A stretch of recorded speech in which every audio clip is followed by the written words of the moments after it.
up. Oh, I did it again, everybody. Hello, everybody. I totally forgot to start on my YouTube and all that other stuff. I'll give you a recap here in a moment. Oh, that was my bad, everybody. That was totally my bad. I got distracted on startup, solving some technical problems. Well, you didn't miss that much, everybody, other than Kismet just getting a massive amount of pieces of 8. So all the peeps on Twitch just got an exclusive segment of the stream. Oh, God, that was like an hour that they missed out on. There you go. Yeah, Flair, that's right. Pay it forward. Always a good idea. All right. Sorry again to everybody on all the other platforms. Speaking of Facebook, at least I thought of it. At least it didn't go 5 hours without putting it on. But yes, there's I have an alert. It's called the Grafton Monster Museum in West Virginia. And I want to go ahead, and it's like an upcoming event, the Grafton Monster Festival from June 15th to June 16th. And I would have loved to do it. See, that was the kind of catalyst for that idea of going and doing that. Is the fact that I would roll up in my Baltic van and people would freaking lose their minds, everybody. I just know it. I know I would. If I saw somebody rolling up in a Baltic van, I would roll up. I would lose my mind. So again, the Grafton, this is a real thing, everybody, right here. This is a real thing. I'm going to put it in the chat the second I get it to cooperate here. Right here. So again, if you're in West Virginia or you're near West Virginia, and you're a huge Fallout fan like me. Now, my biggest problem, everybody, is I have difficulty driving long distances anymore because of my medical conditions. But I'm going to try to... How can I get this and share this right here? Share the link. Share, copy link. All right, let's put that in the chat for you guys and check it out right over there. There you go, everybody. Yeah, enjoy.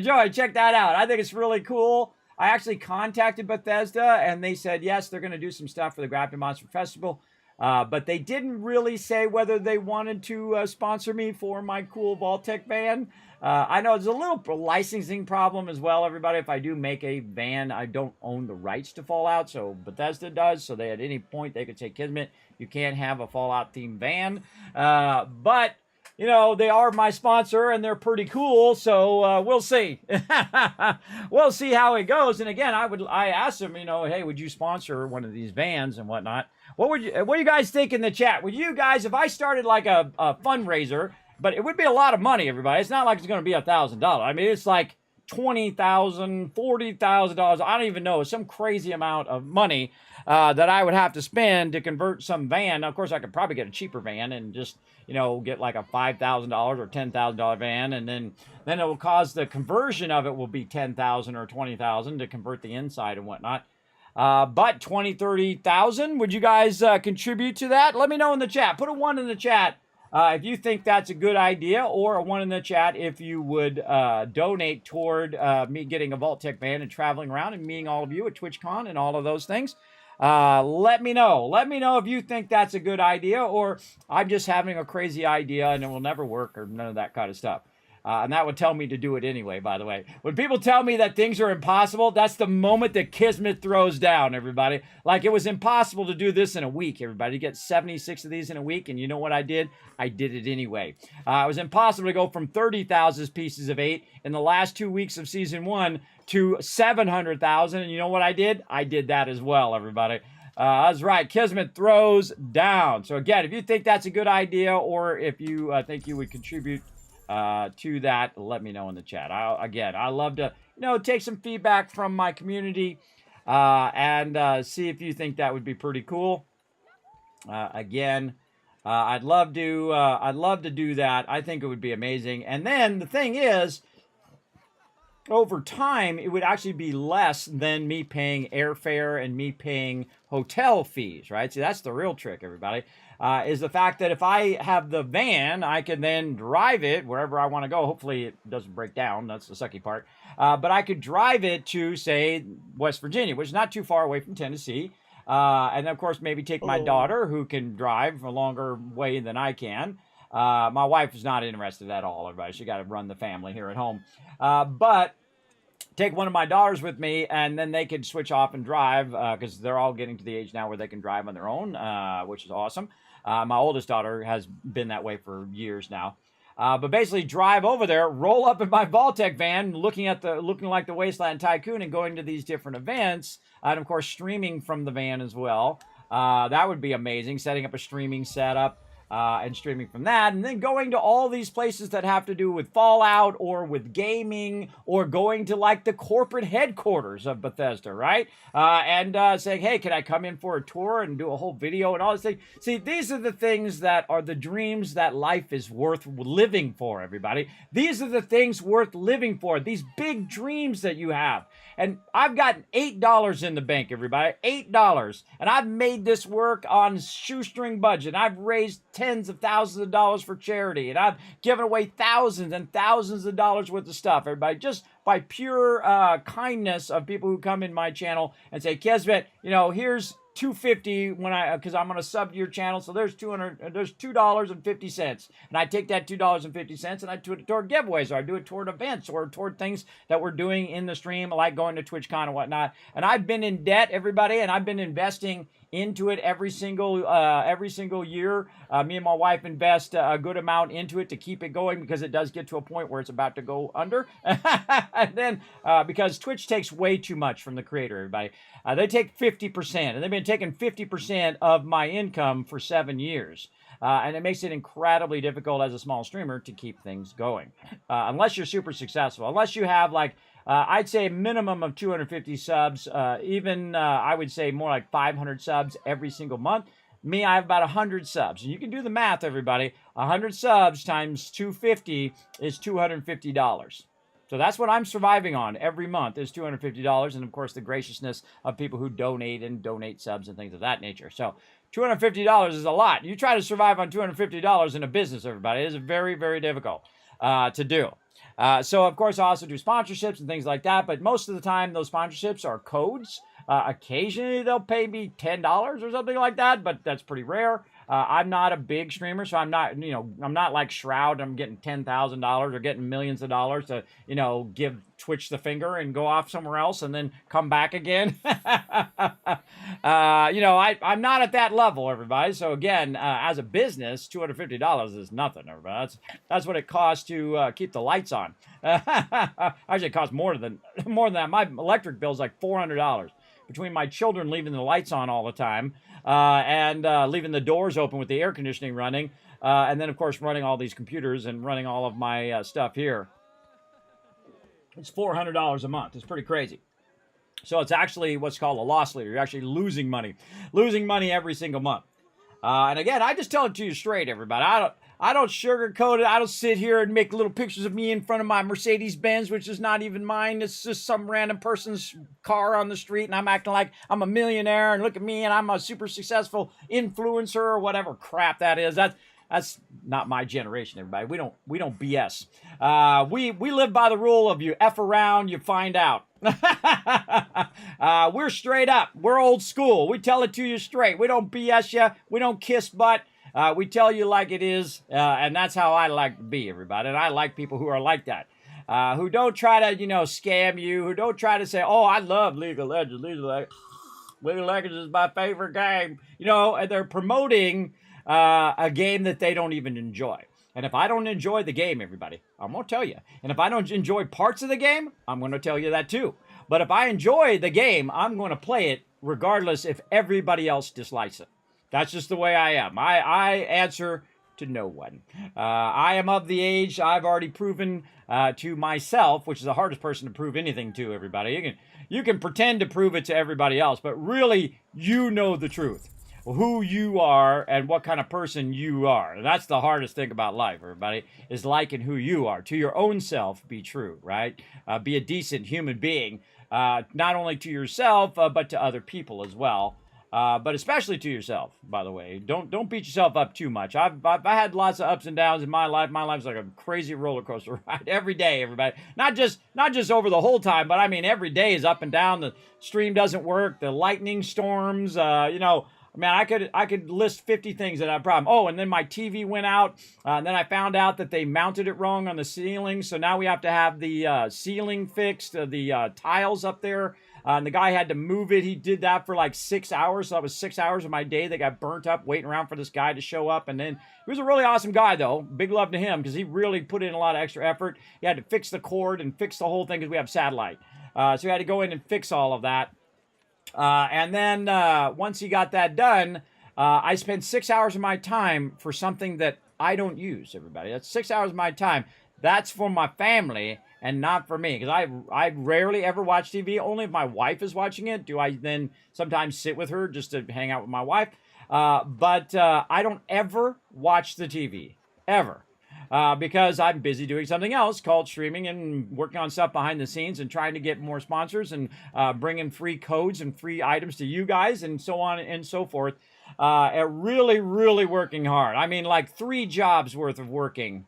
280 hours, a lot of hours in a month. That's a lot of hours. So that's just the streaming part, not the part that's behind the scenes, right? So that's another 100 hours or how many ever hours I put into that. I don't know, a lot. Getting up and responding to emails and contacting different game companies and say, hey, can you give me some codes to give out to my stream and whatnot? And most of the time they say no, but occasionally they say yes, which is cool. I've had some of them send me like 10 codes, bro, to give out. And I just give them all out on the stream. Hey, you got to think 10 codes times $50, or some of these games are like $80 now. And 10 toads times $80, that's $800, everybody. That's $800 worth of codes that I just give to you guys because I'm down for that, man. That's my job, I think. My job is to give you some love.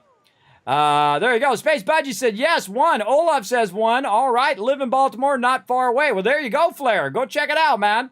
Hey, Dr. J, what's up? Hello. Thanks for coming in and hanging out. You can see I'm managing my pirate empire now. By the way, I don't need to do anything else right now, by the way. I can just keep running my pirate empire here. I'm actually sending my stuff out to get me some more pieces of 8 here. And I'm just rolling over my factories right here. That's a good level 12 right there. Actually, let's send this one. Roving, so I'll have my 2 other ships in case I need them. And again, we're just doing it by math, everybody. It's just simple math, right? So based on the level of the ship is how much pieces of 8 it's going to pick up. Now, if it has, say, 680, well, then having a level 8 go pick it up twice. And again, I don't care about the time. It does it automatically. So even if it takes 40 minutes, it's not 40 minutes of my time. It's going to go do it automatically. So it's smarter for me to do a level 8 if it's not going to get destroyed. If it gets destroyed, that kind of sucks. But it does. Your ships get damaged, but they don't get permanently destroyed where you lose them. Like right here, this one's 388, so that's a good 340. Now, when we logged in, everybody, actually when I logged in earlier, I actually queued up some while I was loading the stream. I had around 1,000 pieces of 8, and then it went up to about 20,000, and now you can see I have 48,000, and it's still collecting it, by the way. Still collecting those pieces of 8. There's still some more on the way.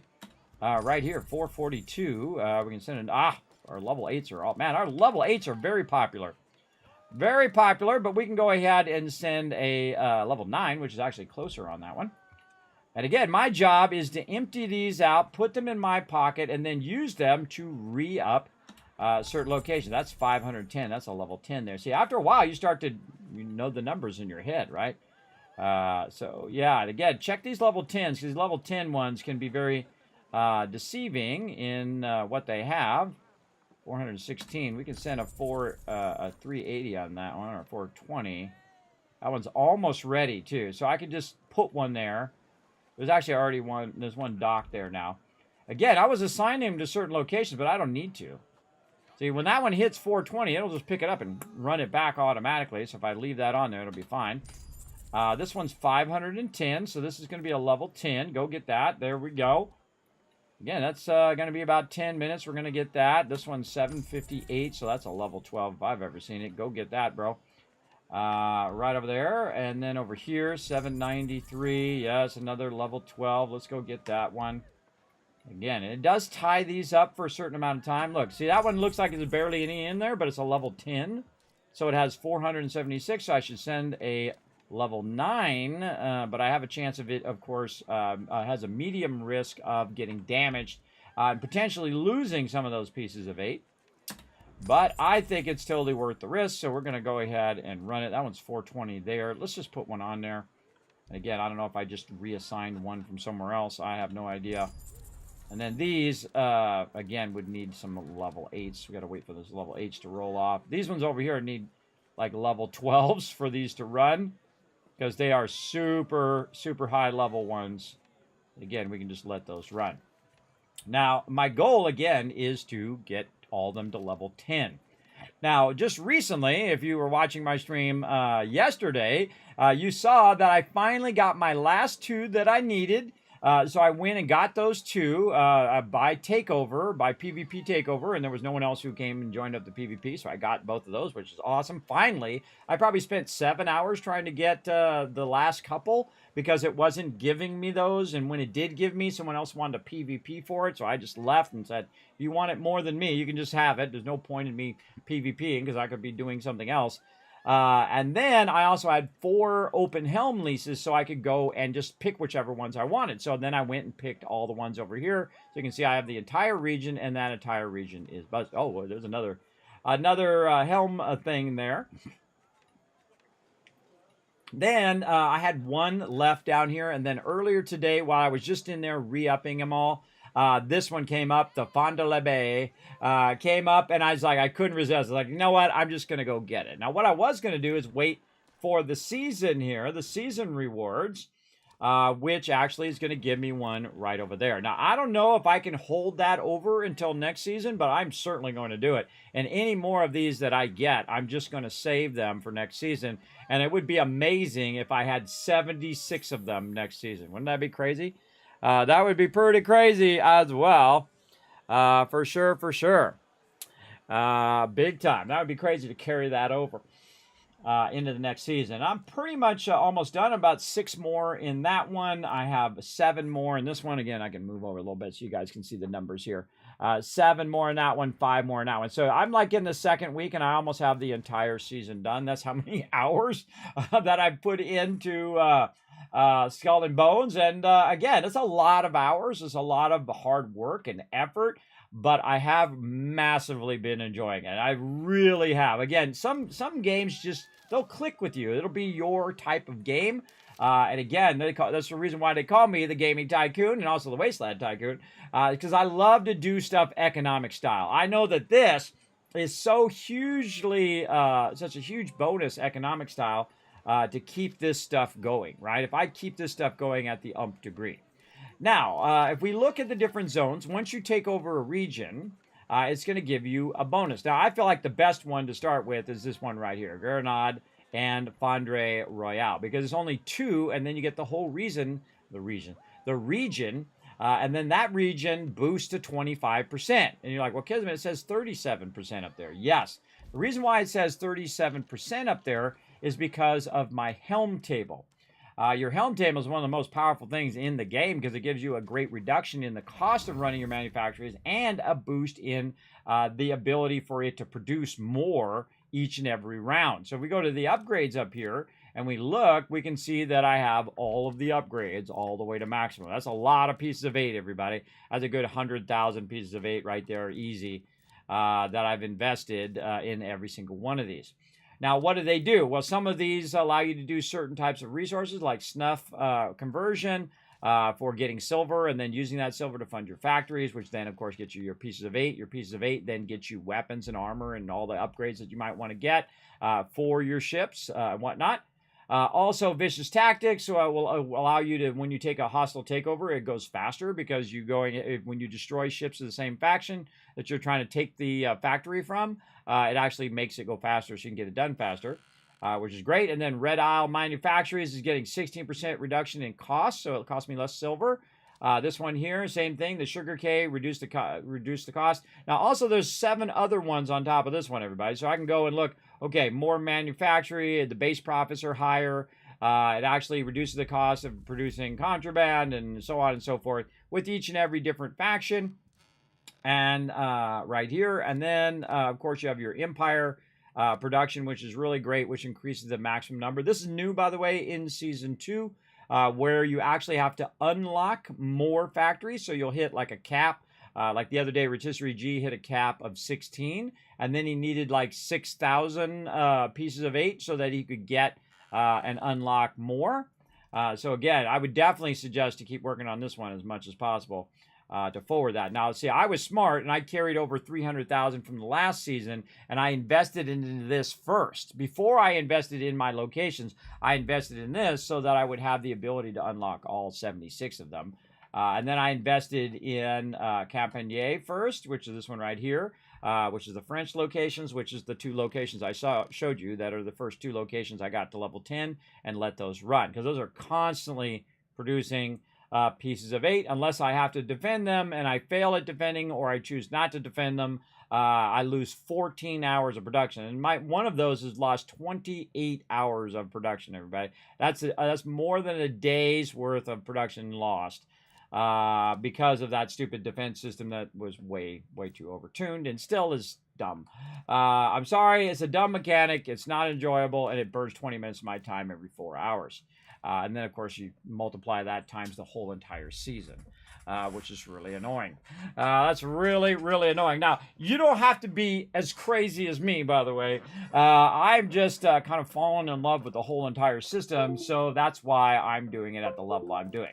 Now, I know that at some point I'm going to have diminishing returns on the amount of time I'm spending in game. So I'm spending the time now so that I can get to a point where I have them all at level 2. Oh, I joined the legendary heist. I didn't mean to. Jump out of there. I don't need to do any of those anymore, but I don't have to do it. If it's like a buyout, then I might do it, but I don't have to do any of those more because I already have all the locations. But again, I'm looking for the ones that are giving me the biggest boost. So I have to have all of the factories in that particular region, or really it's a sub-region, because you have the Red Isle, which is one region, and then it's a sub-region of the Red Isle. It's kind of like a district, you know how they are having in real life.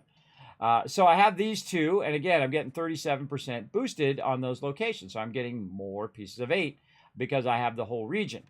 Now, where else is it 37%? Well, these 2 in the corner are 37% now. And you see if I roll over this one's 22, right up there at the top, everybody, where it says East Indies. This one over here used to be the same level as, and I have all my boosts all the way up on my helm table, so this is the best it's going to get, everybody. This one used to be 37, but now it's 30, so it's a little bit less. But this is the one up here that I do want to boost, right? I want to boost these, and I want to boost all of these. And you can see I've got one that's level 9 right now. So we're going to just, instead of waiting for it to re-up again, we're just going to boost it now. And when it re-ups, boom, it'll be good to go. Plus, it can also hold 4,500 pieces of 8. So that could run for a very long time. So again, it doesn't do us any good keeping our 46,000 or 47,000. Oh, there's 46,000. Just got some more. It doesn't do me any good keeping it up there, everybody, just so I can get, look at me, everybody, I've got 5 million pieces of 8. That doesn't do any good. What does good is you invest it. Investing it is good. Investing it in upgrading your ships. Investing in and upgrading your locations so you can let them run longer and they will backlog for a longer period of time. Again, my ultimate goal, which I wasn't able to do last time. Last time I had some of them at 10, a few of them at 8 or 7, and then most of them at 5. I highly recommend 5. 5 is like the good point in which it doesn't cost too much to get them to level 5, and the amount of storage is pretty high, around 1,000, and then you can let them run for about 18 hours. So it's a good kind of beginner point, and that's where I usually start all of mine at level 5, and then once I start collecting a lot, then I try to get them all to level 10, so they are producing faster and they can hold a lot more and run a lot longer. So again, we'll just keep doing that over and over. Now, at this point, that's it. I won, everybody. I won this game. Absolutely. I won this whole season. Why? Because now it's just a matter of time. It's just a time and effort from here. So it's going to keep collecting, and I need to keep working on my silver so that I have plenty of silver to fund it, but it costs a lot less because I've done all my upgrades already. And so it's like, instead of costing 70,000 like it did in season 1, it only costs like 20 or 30,000 to do a level 10 for 2 days. That's pretty awesome. And so I can go into this one, same thing that's over here being boosted 37%, and upgrade that one. You can see now it's going to be 99 per hour, then it's going to be 102 per hour, then it's going to be 110 per hour at level 10. So yes, very nice, very nice. And again, I have to wait for it to come back up, and then I can fund it at that level. Then over here, same thing. Boom. You're watching some epic stuff happen right now, everybody. This is pretty epic. This is an epic moment right here. There's a lot of hard work led to this moment where, look at that. These are all level 10s. The whole entire top side of that region level 10 and being boosted at 37%. Now, I've got another one right over here, Sangdad, that I want to get going as well. But sadly, I'm going to run out of pieces of 8. There we go. Ran out of pieces of 8. But that was some epic stuff, everybody. That's going to run for a very, very long time for sure. And have that 37% boost. So the ones I boosted first, by the way, were the forts. If you go in and look, you can actually see in this map where all the little forts are. I went and boosted all of those to level 10 first. And of course the cities. I didn't do the cities, but I did do all the forts that I could find to level 10. Did I do Fort Duluth to 10? I can't remember. I don't think I did Fort Duluth. Oh, I got to come back and do Fort Duluth. I did all the other ones over here, like, of course, the Mega Fort Olson, which is producing at a level of 113 per hour. That's a lot, everybody. You got to think for 48 hours. That's a lot. Hey, Suri, what's 113 times 48? That's 5,424 pieces of 8 that this one location is going to produce. So that's going to produce 5,000 pieces of 8. That's pretty epic, everybody. Pretty epic. Now, if you want to see how much you're producing per hour across all of your factories, it's actually right up there in your overview. I didn't know this, everybody, but you can hit D and it makes that bigger. I just recently figured that out after 300 hours almost of playing the game. As you can see, my Empire revenue is 5,900. Seasonal reset is in 75 days. I have 76 out of 76 factories, 18 out of 18 territories, 96 out of 96 trade routes, everybody. That's pretty sweet. That I got all the trade routes running. And then I have 23 of 27 ships assigned right now. Some of those ships are unassigned because I'm using them for other reasons and whatnot. So, like I'm using them for me. Now, the cool thing is I don't necessarily have to do much else when it comes to this. Just wait now. Keep them funded and let them run. And then over time, they will get me some more and more. And of course, occasionally you'll see me, and speaking of keeping funded, there's one right there. Now, if I could upgrade this one a little bit, maybe if I had 2,300, I could then, instead of funding it at 59, I could fund it at 61. But I'm not going to worry about it. I'm going to go ahead and do it at 67 right here and let that run. And that was about, 20,000. It's going to run for 24 hours and fill that sucker up big time. Big time. And so we're just going to let that run. Now, again, I could literally log out of the game right now and come back in a couple days, and a lot of those would then be crazy full, everybody. Very, very cool, the fact that it runs when you're not online. That's probably one of my favorite features of the game. That's called passive play, right? Very much like when you're playing a mobile game that you can just kind of set up like Fallout Shelter, let it run, and then go off game and take care of your IRL or whatever you need to do, or take a nap. I don't know, whatever you feel like doing. But again, any of these below 340, I'm just going to ignore. Over here. See if there's any more pieces of 8 I can squeeze out of here. Oh, right here. This one we could get a 9 in there at 420. Yeah, let's get a 9 in there. Now watch this. We just wait for it now. There it goes. Boom. You see it kicked in that last one, and now it's going to go. Now it's a medium risk. It's a level 9. You can see right there. So there is a chance of it getting damaged and me potentially losing those pieces of 8. But, I'm just testing it out to see how often that does happen. Over here, the Grand Fort. Now, again, since I upgraded the Grand Fort, it actually requires a higher level ship. In this case, it requires a level a level 11. And I can use a level 10 to get 510, or I can risk it at a medium risk and get a level 9 and go get that 420 right now. Do I need the 420 right now? Probably not. It's probably not even necessary for me to risk that. I could just let it run and then come back and use the proper level 1 to minimize the risk. But I'm also trying to keep my stuff going at a higher level, right? That's why I'm in the top 200 who are playing this game right now out of thousands of people. Because of this whole part. This is actually the game, by the way. This is the end game.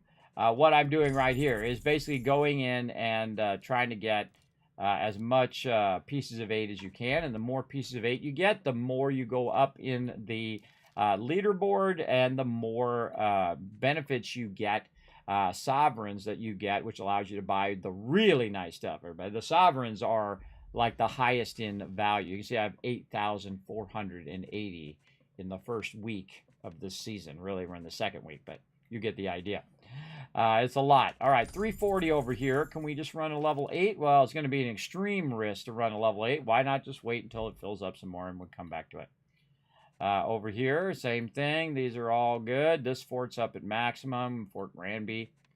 And again, just look over these again one more time. Again, this is how you know you're having fun, everybody. 2 hours have gone by, and to me, it feels like that. Feels like that much time has gone by. That's my measure of a game that I enjoy, and also people that I enjoy. If I'm hanging out with somebody and I'm chatting with them and time has gone by like this, like when I'm spending with my wife or kids, man, time goes by really fast. All of a sudden, it's like 3 hours later. Again, that's the measure of enjoyment for me, and I definitely suggest that if that's happening to you, you might like that. You might like that thing, whatever it is that you're doing. You might enjoy it, whether it's like a hobby or hanging out with friends or family or random strangers on the internet playing games. Whatever it is that you find enjoyment in, I find that is the secret. The secret is getting that enjoyment out of it.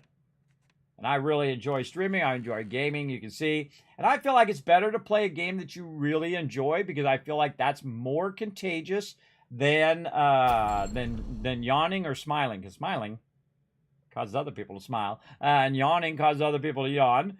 And playing games that you enjoy, and you can see the person's obviously enjoying it, is another way of really advocating for that game if it's your type of game. Now, it's not everybody's type of game. They don't want to do empire management. They don't want to grind all this out or whatnot. That's not their jam. But this is totally my jam, everybody. This is my thing, and I crush these type of games. I absolutely destroy them like I'm crushing it right now. In the first week plus a couple days, I've gotten every single location. I've got most of them at level 5, and then a bunch of them at level 10. Which means that they're going to be producing at the highest level they possibly can, and they can hold the most. And I'm producing more pieces of 8 than I ever have, even in Season 1, even though the pieces of 8 have been nerfed down, where you're not making as much pieces of 8 that you did before. So you have to really, oh, look, and I'm 100 out of the week, everybody. And out of thousands of players, by the way, thousands and thousands. And so that kind of momentum is super fun to me. So it's just like you're building momentum and building that up over and over again. Speaking of momentum, I have 3,500 pieces of 8. Let's see if we can go ahead and upgrade this again. We sure can if we get 500 more. Now, they're still bringing back pieces of 8. So when I hit 4,000, we'll try to come back and try to hit that. Now, what else could I do at this point, everybody? Well, remember, there's a whole season worth of stuff. And typically, if my team's on, I'll go do team stuff.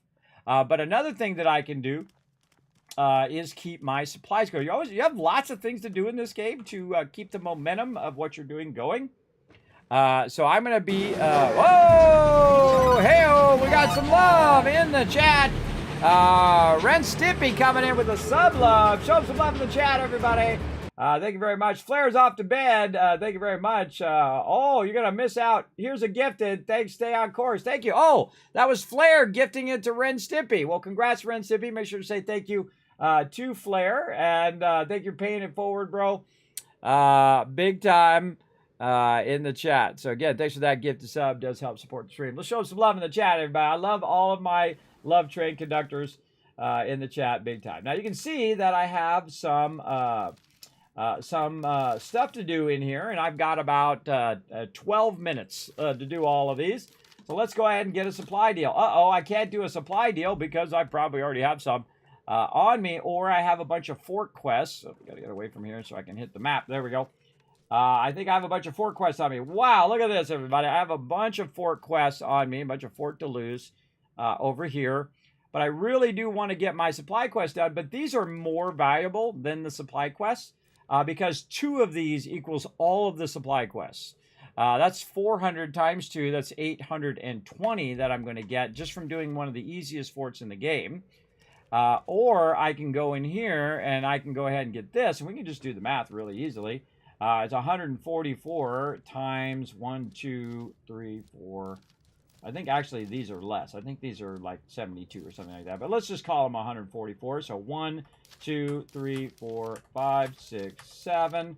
Oh yeah, these are 72. You can see it right there. So let's call it 6, right? 6 times 144. Hey Siri, what's 6 times 144? So 864. So if I go and do these real quick, I get 864, which is worth about 2 of those other quests, roughly.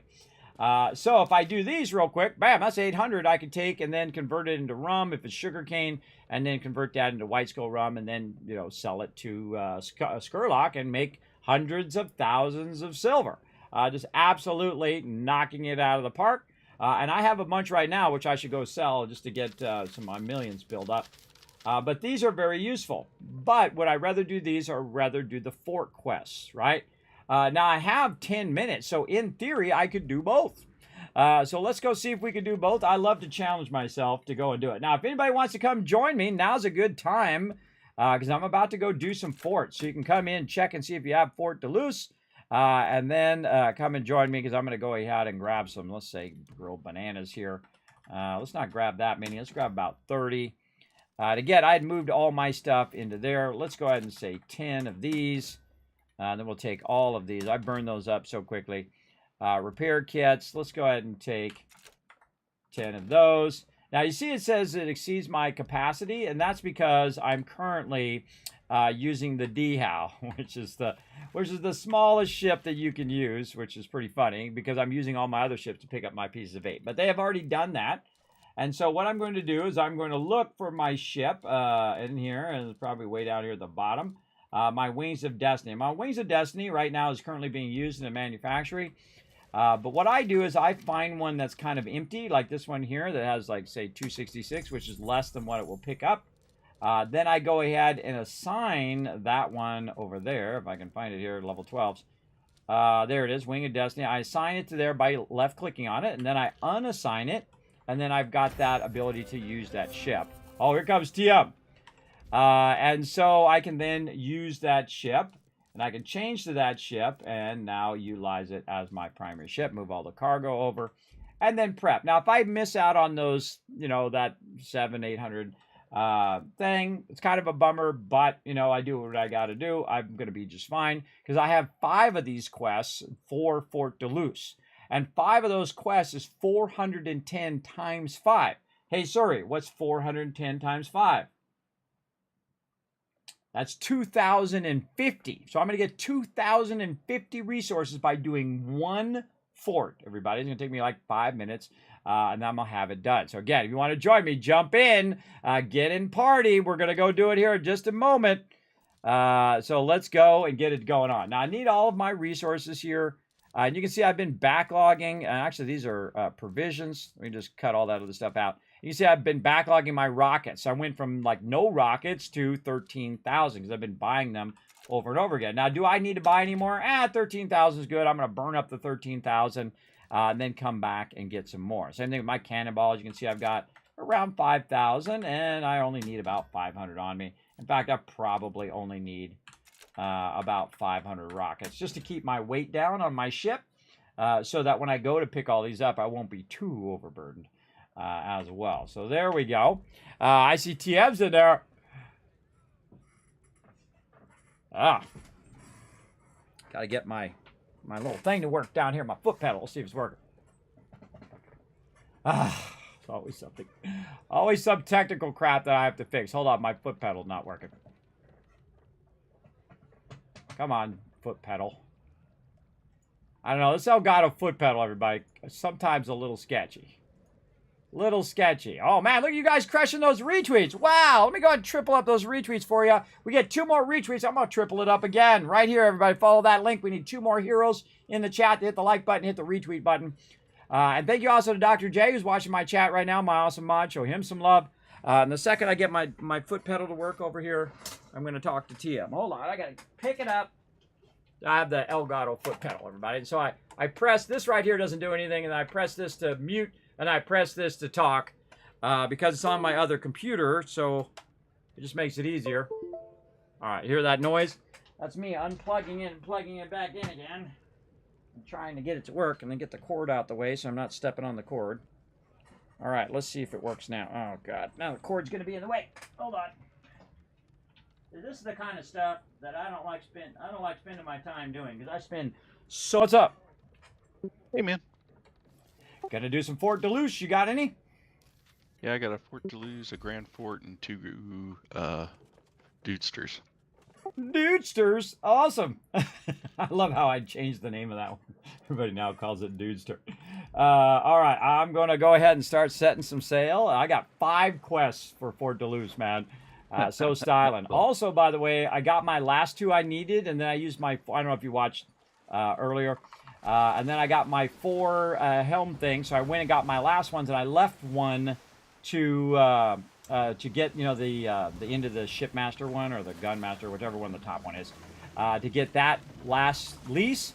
And then earlier today, while I was working on just re-upping my stuff, because I set a timer to re-up it about noon, I re-upped it, and then while I was re-upping it, the last one came up. So I have all 76 of them going right now, and I have a bunch of them that I'm cranking to 10 right now. This is so cool.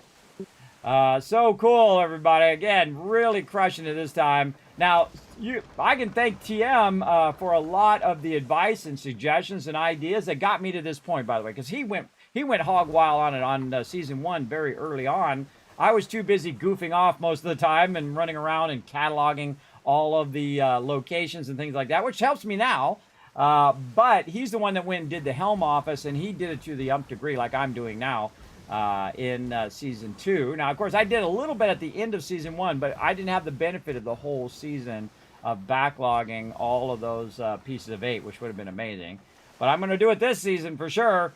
And just going to get all my ships all the way up. And I like the fact that it's difficult to get all 40 ships. It's a lot of resources. And it's difficult to upgrade all those ships, which is a lot of resources. It's difficult to equip all of those ships at level 13. So it actually you have something to do all the time in the game, which is to try to get your stuff up higher and higher level and get higher and higher items in your ship to try to get that level 13 unlocked. Now, I'm getting pretty close to that now. I probably could get it to level 13 right now, but I am a little busy managing my awesome empire and then trying to keep my silver constantly going. So again, this is, how much was that? I already forgot. Hey, sorry, what's 410 times 5? 2,050. So this is 2,050 resources, and you watch how quick we do this, everybody. It's going to be like 5 minutes to make this happen. All right, starting her up. It's going to be like 5 minutes. I want to make 2,000, and 2,000 means it's 1,000. 1,000 times 250 means I'm about to make 250,000 silver in just a couple minutes. Let's go, baby. Let's do it. Now, it's a little bit more difficult when you have somebody else in the party, but it ain't that difficult. Right? It's not like it's really that hard. And then we'll use that, shoot that right in there, and then I'm going to use my side guns to go ahead and work on this one over here. And then wait for my back guns to come up again. Again, I'm just going to stay right in place, let them shoot at me. That's perfectly fine. And then rocket the heck out of that one. And then, see, he took that one down, and then now we've taken out both of those, and there's one more to go. And some ships are going to come in and try to get us as well. But we're just going to go over here and take care of the defenses first. I highly recommend, if there's not a lot of ships, to take care of the defenses first. Right over here. And again, I have the side ones, and then front ones, and then he's probably going to finish it off with whatever he's got. Nope. Okay, I'll finish it off. There we go. And now that's it. Now you just get to basically wail on these low-level guys. So those guys are level 9, and so I just sit here and chill. I just usually sit in the center and let them come to me. This way I don't have to run out there to loot them.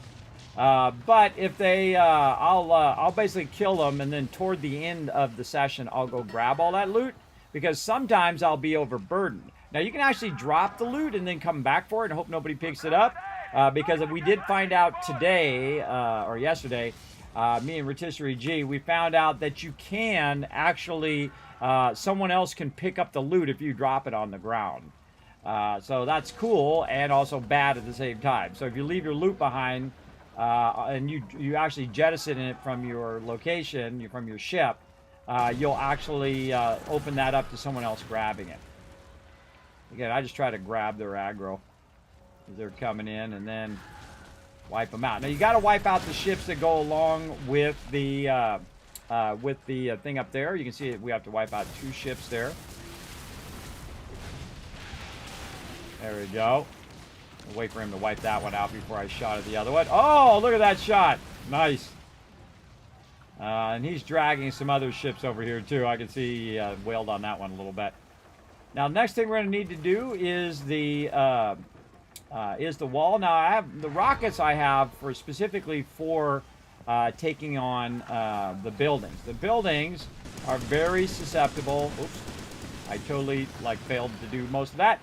Very susceptible to rockets. So the rockets are probably one of your best things for it. But also your demi cannon's really good. Your long nines are good because you're getting those criticals and you're getting like 21,000 damage or some crazy stuff. Oh, Empire opportunities. Let's see what we got. You would need to do any Empire opportunities? You want to do legendary heists or anything like that?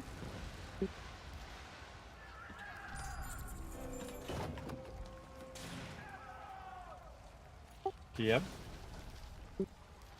Yeah, I'm just looking to see what popped. If you need help with any locations, since I have all mine, I'll come help you with yours. You know what? I needed one the other day. If you had been in, me, you, and Rotisserie G could have jumped in it and then blocked everybody else getting it. Hey, what are you doing over here, guys? Shut. We could have jumped into it and blocked anybody else to get into it, and I could have got one. But nobody showed up to it, which is lucky. Yeah. And I got to finish off my stuff, so very cool. Yeah, it looks like the only one that popped that I don't have is Fort Preemie, and I'm not sure I want to try that. Well, let's do it. All you have to do is stay out by the edge. Let's go do it now. I tell you, we'll get it done in no time at all. Come on! Keep going! Of course, I went and used all my helm leases on all the forts, man. I think that was the smartest thing I did this season. I did all the level 4s, all the forts on those, and I had 7 of them because I had the 6 left over from last season, and then I got another one because I was at the diamond tier. So I actually had 7 world helm leases, and I just went and got all the forts, so I didn't have to do Mega Fort Olsen and all of that. So sometimes, you know, like what happened to me, I probably spent 7 hours and didn't get any of the ones that I needed, or the ones I did have, like a couple of them. Those, somebody else went and wanted to PvP for it, and I was like, eh. Yeah. I was like, eh. That was 7 hours, everybody. 7 hours of time of me just trying to get those last few. I feel like the last few are harder than any of the other ones. For sure, for sure. All right, almost got this done.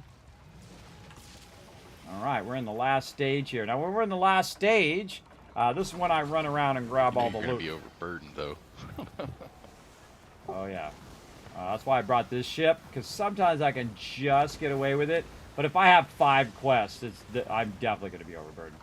But remember, you can always come back and pick up your loot later, or if someone else has room. Like earlier, I think it was yesterday, Rotisserie G didn't have a quest, and he should have told me, otherwise I would have done it, you know, without him. But I could have. He didn't have to do it. And he carried some of mine back for me, because you can just jettison it, and then he can pick it up.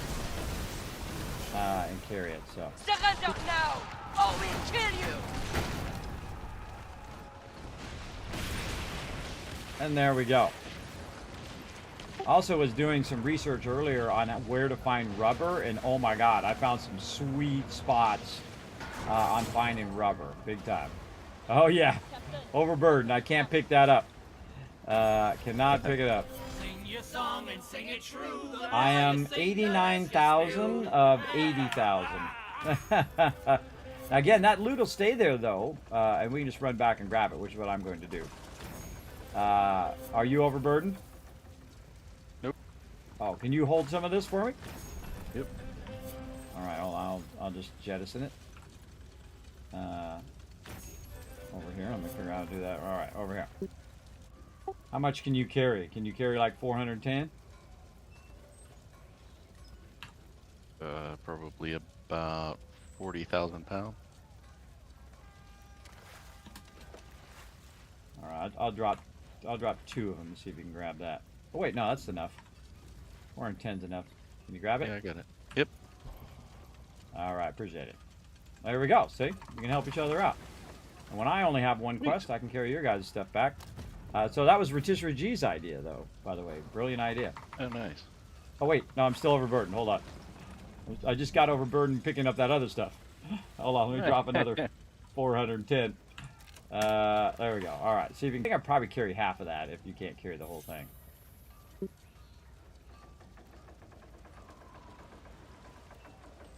It's right over here. It's in the water. I put it in the water because no one's over here. I'm not gonna grab it. Yeah, I'm good. All right. Awesome. Yay. Working together.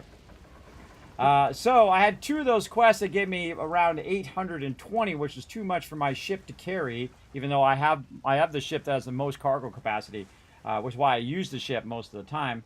And so if you got a buddy who you trust, you just give them the stuff and then they can carry it back for you. So very cool. Or vice versa, give it to me. I'm not going to steal their stuff, everybody, and I trust them not to steal my stuff. That's a good friend. That's a good friend who's not worried about, in-game, pixels. More worried about your friendship, because you start stealing stuff from people, you're going to lose your friends very, very quickly. Yeah, it's still going to be like, I can't trust this person. I don't want to be involved or anything to do with this person if I can't trust them. For sure. For sure. Trust is one of your most valuable assets in life, I find. Big time. Like, you guys trust me to give it to you straight, and so I do. Here in the stream. I don't BS, I don't lie, cheat, steal, I don't do any of that. I just tell it to you straight. Tell it to you straight in the old school Gen X style. That's why nobody messes with Gen X, everybody, because, you F around and you find out. We don't mess around. We're not going to sit and whine about it. We had to survive on our own like feral children, everybody. If you're hungry, there's the kitchen. If you want your laundry washed, there's where the washer and dryer is. Go outside and play and, be back by dark, which most of us didn't do. We just ran wild in the streets for days at a time. And then, you might see your parents a couple times because they're off working, trying to survive, trying to bring that money in. But you might not see your parents for days on end, everybody. Not like today where, you get in trouble for that. You just, abandon your kid and leave them in the car. People get ticked off. But in my day, that was just a common thing, man. They'd leave you in the car with the windows up, and you're in there dying, 90-degree heat, sitting in the car. That's just another day. Driving around with no seatbelts, common thing. Of course, we beta tested all of that stuff, which is why they have all those rules now, by the way. That's why they have all those rules, because we went and beta tested all and said, that's a bad idea, everybody. That's a bad idea as well. To leave your kids in the car and leave your pets in the car and, let your kids go run wild in the street because there's so many crazies out there as well. Thank you. I would have just gave that to you, by the way, but I think you're probably completely set over there. I couldn't give it all to you. You were still overweight. Oh, sorry. Hold on. My bad. I'll come back. I wasn't paying attention, and I was talking to my chat. Wasn't clearing my stuff. Come back to the dock. I said, I'm done. First thing I do is just run right to my helm office so I don't have to sit there and people trying to, invite me to group or whatever they're trying to do when I'm standing on the dock. So I was like, boom, I'm out of there. I've learned that a lesson now. All right, hold on. Now I gotta clear my stuff for a second. All right. Quick clear of my loot, everybody, so that he can actually hand it to me. Otherwise, he can't hand me the stuff. What else we got here? This one and this one. There we go. All right, I'm good now. I'm going to trade with you. Oh, he already did. There we go.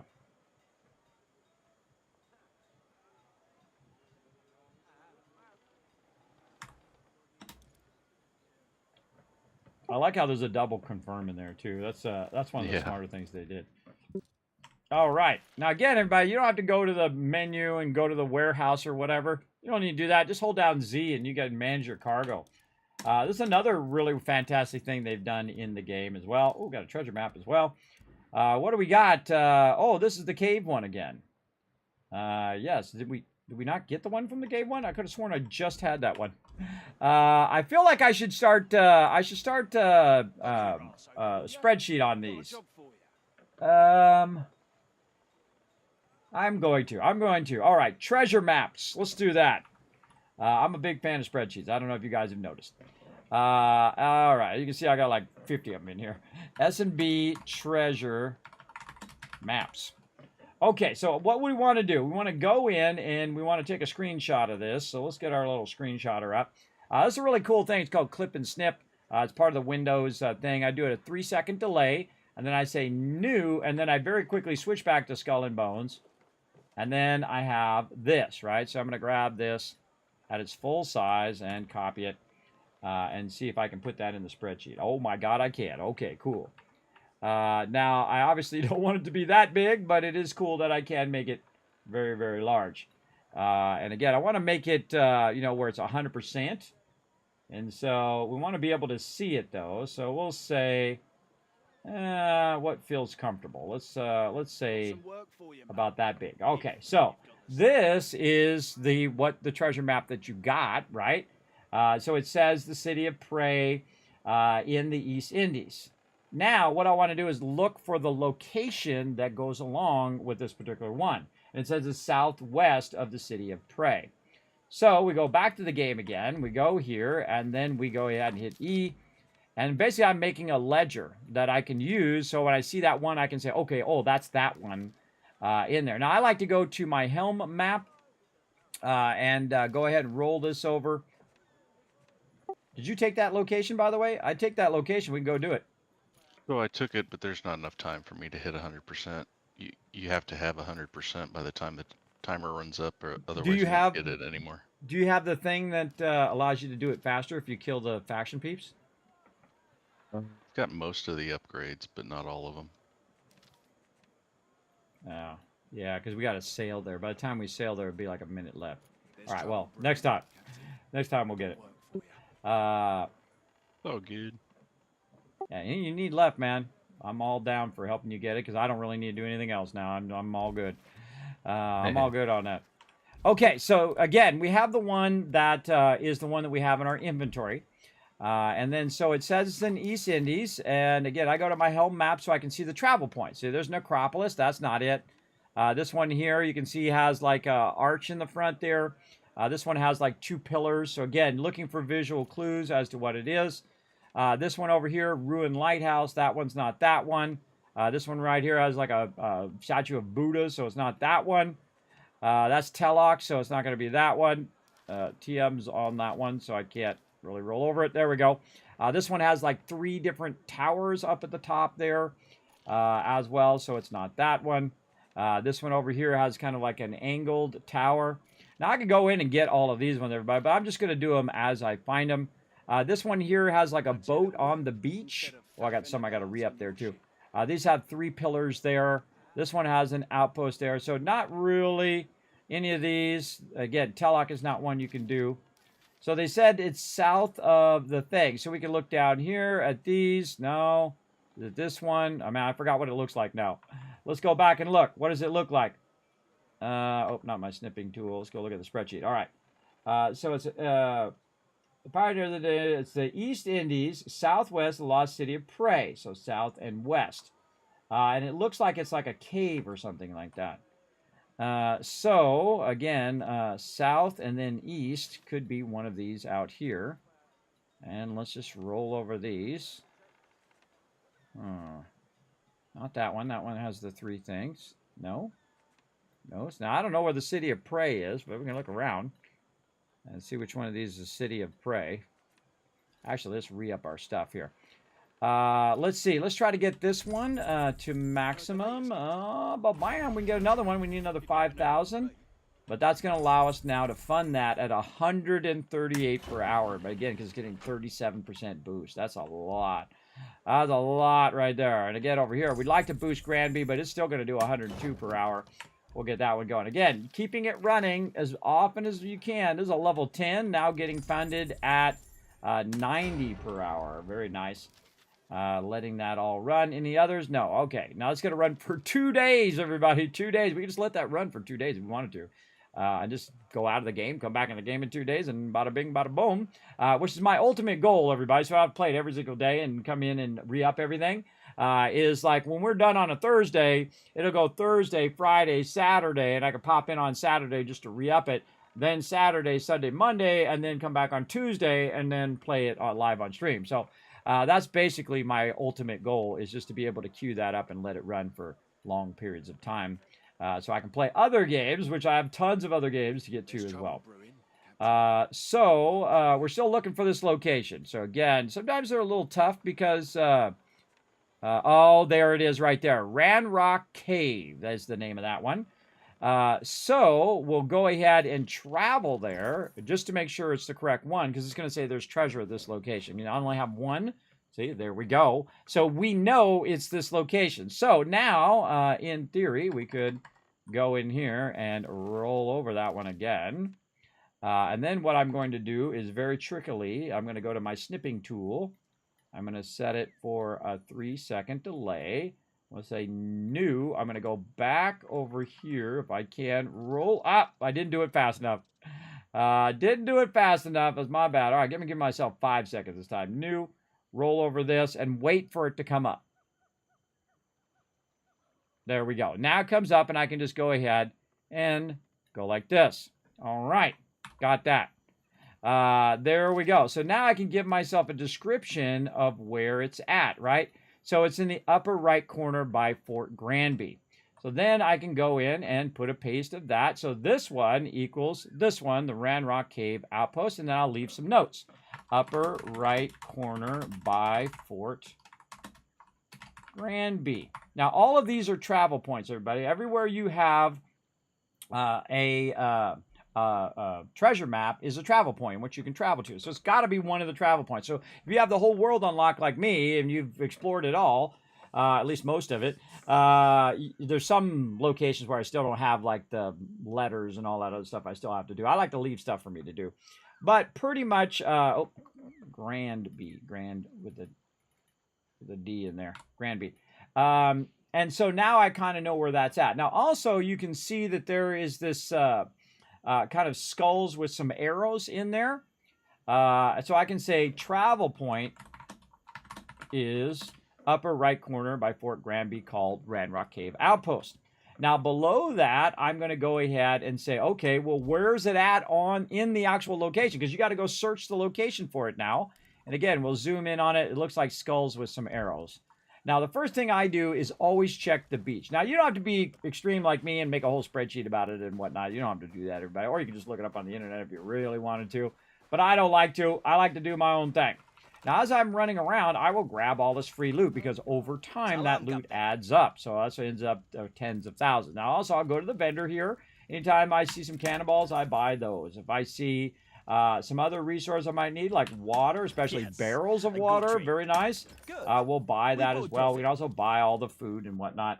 But as I'm running to do these treasure maps, or if I'm running through the area, I'm constantly buying stuff from the vendors. And that's actually where I found some of the new stuff, the buoy stuff and whatnot, just randomly as I was running around from location to location. Now, I could go to every single location and double check that I have everything, but I'm just kind of doing it over time. So, all right. Now, we run around and we're looking for an orange glow. That orange glow is going to tell us that it's right there. So, we're going to go ahead and check back here in the corner. No.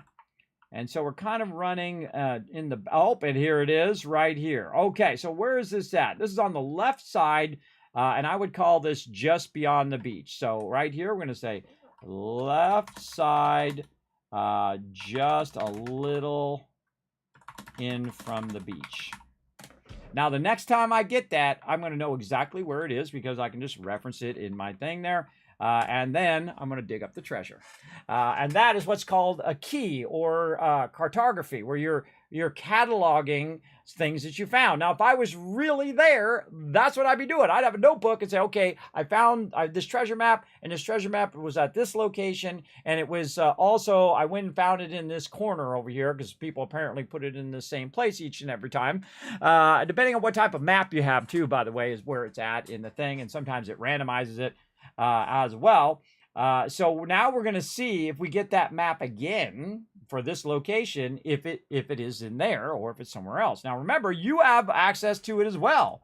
That's right. I'm going to go ahead and put that link in the chat. You have full access to all of my spreadsheets. Now, obviously, you can't modify them, but you can copy them or use them for reference or whatever. Say you want to see what's at all the traders. How about if someone who is super crazy and instead of doing their helm office spent, I don't know, about 30 days cataloging all of the vendors and their locations and what they have at each location. Like if you're looking for some wood tar, guess what? Right there, Royal Burial Ground from the officer, wood tar right there. And then, of course, how much it's worth, what the reference is. If you buy it there and then sell it somewhere else, how much can you make if you bought it for 20 here and sold it for 100 somewhere else? Again, I love all of that kind of trading stuff that you can do. But really, in the end, you don't need to do any of that. If you just do your supply things, you're going to be fine, I feel. And I missed the reset, too, by the way, on the thing. But that's fine. That's fine if I miss the reset.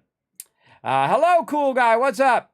Darkness in the chat saying, hi, what's up, Darkness? Hello, howdy, Kismet in chat, he's saying. I'm doing good.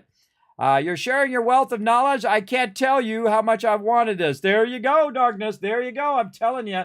I feel like that's one of the best things you can do to tell peeps that you love them is to share your knowledge and make it easier on them so they don't have to spend 300 hours trying to figure out the game.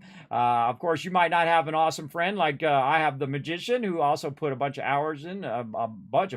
Well, see how many hours. How many hours do you have on this game? Several hundred, I'm sure. I had like 300 hours with season 1. Oh my God. Yeah, I'm at 283.36, and I just made up those hours within the last 2 weeks of the season, and then into this season, if you think about it, because I hadn't played that much, and then just got obsessed with getting all the factories. Darkness! Oh, look out, Darkness! Good things coming your way, brother. You got to get to some from the mighty, the Magician. See, again, things circle back. Now, enjoy those Kismet emotes, the animated emotes, and the holiday emotes when Kismet remembers to put them up occasionally from time to time during holidays, as well as, of course, 3 times the Kiz Caps and 3 times the chance of winning those giveaways. And we got a lot of giveaways to do. We got a lot of epic things coming up, everybody. So definitely settle in and hang out in the stream. We got lots of cool stuff lined up for you all. Be awesome and hit that follow button, everybody. You got to be eligible for the giveaways. You got to hit the follow button. All right. So hit that follow button right now so you don't forget. Okay. What do we got? How long until another takeover?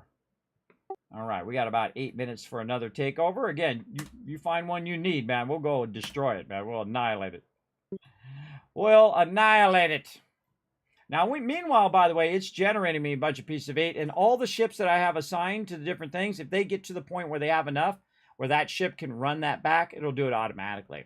I don't need to worry about it. But I do want to upgrade my ships. Now, let's go ahead and talk about finding rubber in the game. Now, I feel that in this season, because you need it for upgrades, and no, I'm not talking about rubbers for other things. You people with dirty minds, I know the way you think. I'm from that generation, so I know the way you guys think. Not that. I mean the material, like for tires or for ship upgrades. Basically, I was looking to see if I could find it. Now, of course, you can go in and you can track it. But tracking it is one thing, and then finding it is another thing. Oh, actually, it's in exotic materials right here. It's weird because it looks like a paper, but it is actually plastic like sheets. That's what that is. So I track it, and it will tell you on the thing. And you're like, okay, well, I can just roll over here to the Sunny Capital and buy it.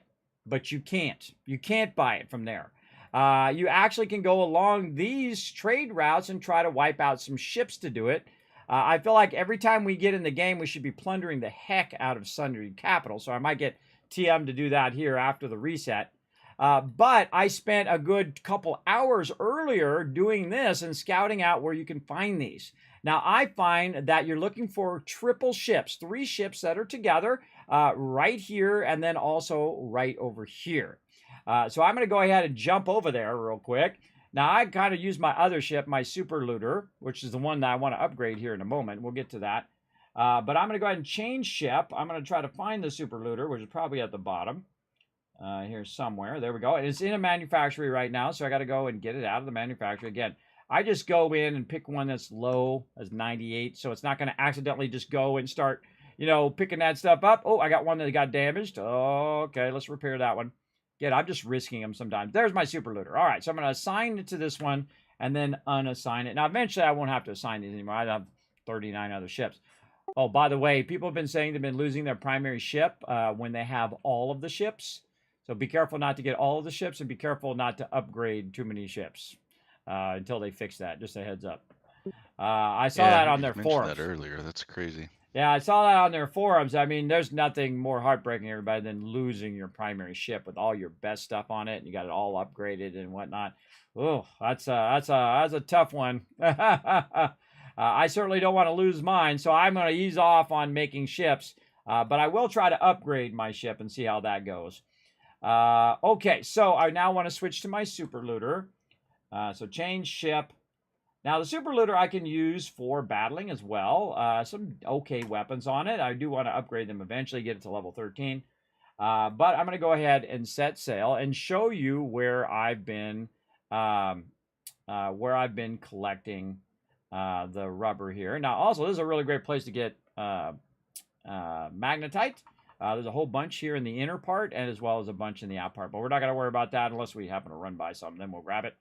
Like right here. Oh, harvest. Harvest, where is it? Oh, missed it. That's okay. We missed it. No problem. Now, if you go look at a ship, like right there, there's a ship way off in the distance. It's just beyond in the fog. By the way, the fog is harder to see in the fog. But I can zoom in on it, and it will tell me roughly what the actual loot is on that thing. I also noticed that you could look on other players. And I saw that one of them had like the Royal Custodian, and I thought it was actually a ship that I could shoot and use, but it was a player. I was shooting a player because it wasn't showing me his name. The interface had got messed up.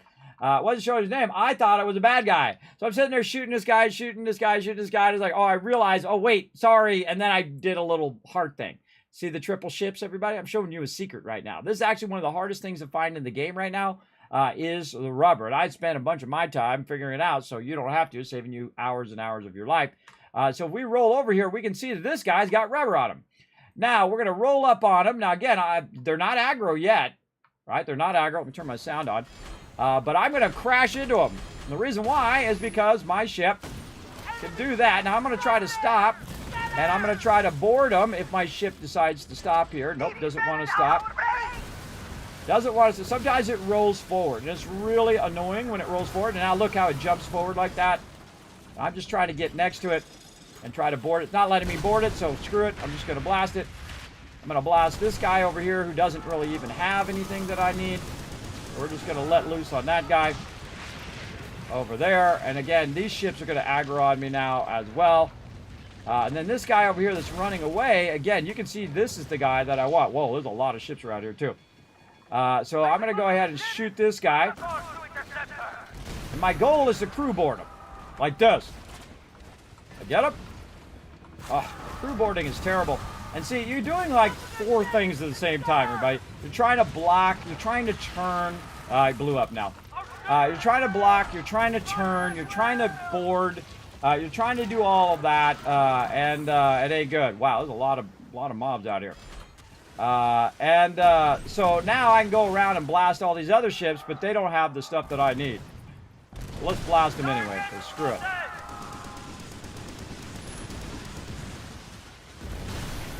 Yeah, try to keep my stamina up because I'm doing a lot of bracing. Yeah, I feel like some of these ships just seem a little OP. Oh my god, too many ships now.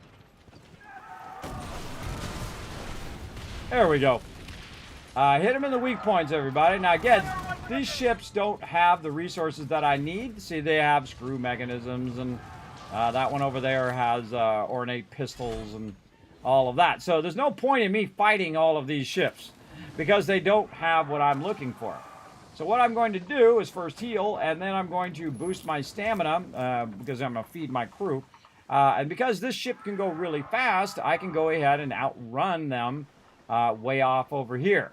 Right, so a bunch of these ones, you'll see that the little circles there will drop. I'll lose aggro. right, in there, and eventually in the upper right corner, which I'm definitely still going to fix here at some point, in the upper right corner, I will lose that overall aggro. There's some brandy in the water, a bunch of loot in the water, which I'll circle back for. And so I'm going to get out here. You can see that guy's turning back, and then I can just sit out here. Now, watch out. There is an actual edge of the world that you can die as well. And you can see I'm kind of over there, the edge of the world down here. And then I can just chill here until it runs off. Now, I got to fix this interface. I've been trying to do this over and over, but I keep forgetting. Let me just do it right now. Because the best time to get something done, everybody, is right away. Let's see if I can get in here and figure out what overlay this is that... I'm going to go into my Stream Elements, by the way. Stream Elements pretty awesome. Takeovers in 30 seconds. Oh, what you got? They haven't popped yet. Oh, I was okay. giving you a heads up. They're coming up. Yeah, I forgot to set my timer. I'm trying to fix my my interface.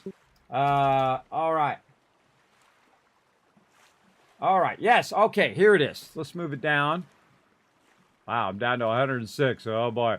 If you wanted to show some love, now's a good time, everybody. Okay, watch this. Magic. Boop. There we go. Moved it down. I know. Pretty cool. That's why Stream Elements is so awesome, everybody. All right. All right. I see a legendary heist and one opportunity in the upper right corner. Which one do you want to do? I'm going to take that one up at the top right. I'll join it as well. And then I'll drop when we get over there. All right. So what I did is Stay in. Huh? Just kite the guys around. Oh, there you go.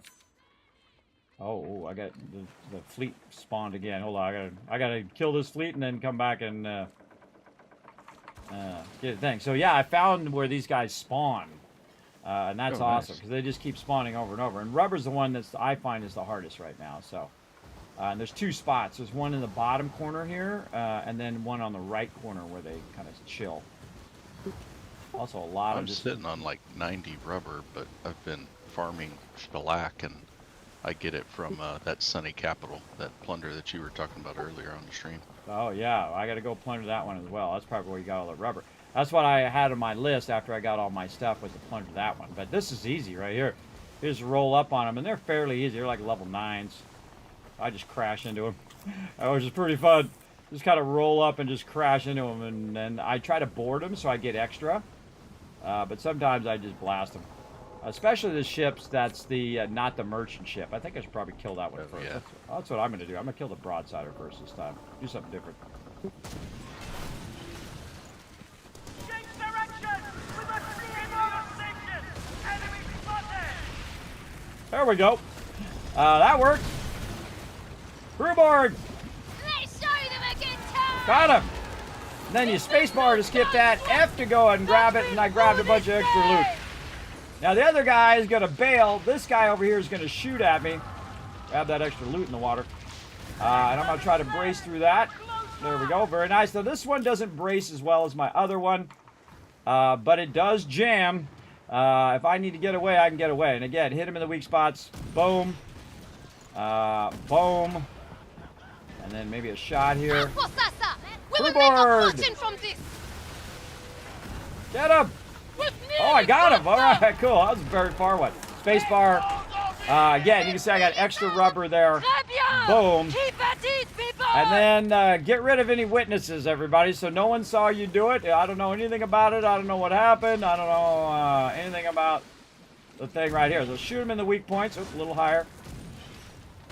I can just show up late to this thing for TM because he's got to be there at the beginning, but I don't because I don't want to actually get the thing, so I want to show up a little late.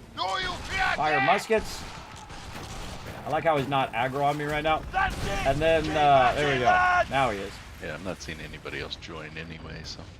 Well, if they see two people, they really don't join. I've found that as a real big thing. People will absolutely not join if there's two dudes. But, yeah, they know they're going to get ganged up on. Yeah, they'll either get ganged up on or they just have a low chance of winning. They'll just go do another one where there's nobody at, which is great. It's a great intimidation. Or if you grab it right away, I find that 95% of the time, no one else grabs it. because of that reason. It's the reason why I don't grab them. If I see somebody's already gotten it, I'll just do another one because it's Yeah. easier. You know, there's no one you have to fight. All right, you can see I'm now neutral, so all is forgiven, everybody. So I just got all that loot, and all is forgiven. Now I need to go to Sunny Capital as well and to get shellac just like him, and so me and him are going to go do that one after this. So after we get this one for you, we'll go and we'll go do that Sunny one if you're up for it. Yeah, man. All right. Now, see, I don't want to take What any I'll of do the. is I'll go back and forth between Sunny Capital and Sangdad, the one to the southwest. I just go back and forth. Yeah, and yeah. I get tons of shellac. Great minds think alike. I was thinking the same thing. Very nice. All right, not enough space. That's probably my Durin. Not enough space for my Yeah, 'cause Durin. your super looter, it takes the lacquer, and each lacquer takes 5 shellac. And I've got my Brigandine level 2, and it took, I think, 25 lacquer for the level 2 upgrade, and it takes 30 lacquer for the level 3 upgrade, and that's how you get the speed boost. Oh, yeah. I've actually already got it where I can do the upgrade right now. I just need a little bit of rubber. I already had all the other stuff. Because also, since I'm making so many pieces of 8, I'm just like easy mode.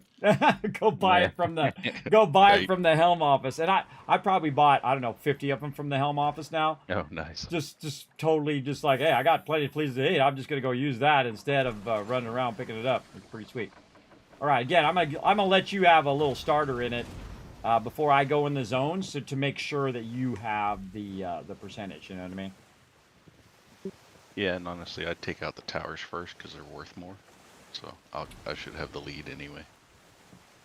Yeah, because this actual combo I have the poison gun from the season, from this season, yeah. and it's pretty nice. It reloads fast, and it's a long gun, and it has 3 shots, and they're poisonous nice. shots, so it's pretty nice. I mean, I probably, if I had furniture that went along with it, it would be even more so. But no. Yeah, see, I think I should drop, because if I don't drop, then I'll be getting progress while I'm killing these ships, you know? But I guess I could drag them onto me, and then you could blast them. Right? Should be able to. Yeah, I think I'll do that. I'll just drag some out here, too.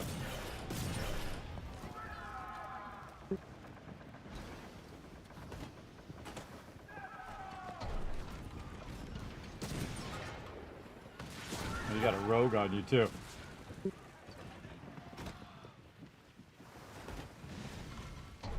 Just sink like the rest. Well, sink the ones that run away first. That's what I do.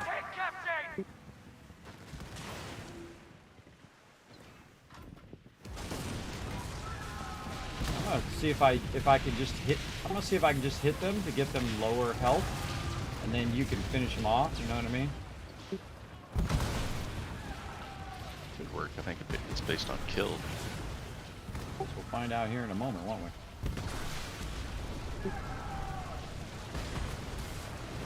I got the armor that really reduces that to nothing. Live your shit! Go! 3 more coming in from the far side, your left. That will show them! There you go, that one's low. You can go ahead and get that one. I'm gonna, there's like 5 of them out here. I'm gonna drag them.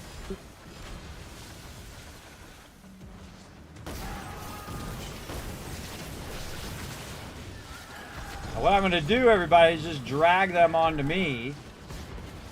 I'm a tank. That's what I do. Drag them onto me, and then drag them back to where TM's at, and let him kill them so he can go faster. Again, it's based on the kill. See, he got the kill, 47, he just jumped. Again, I can just drag aggro some of these. Now, they actually have furniture that allows you to grab aggro of stuff. Again, my goal is not to actually kill them, just to drag them around. Try to get them down just a little bit. I've tried to go easy, so I'm just not firing at them at full force, which I normally would. Some loot there. So I'm going to avoid, one, trying to hit TM.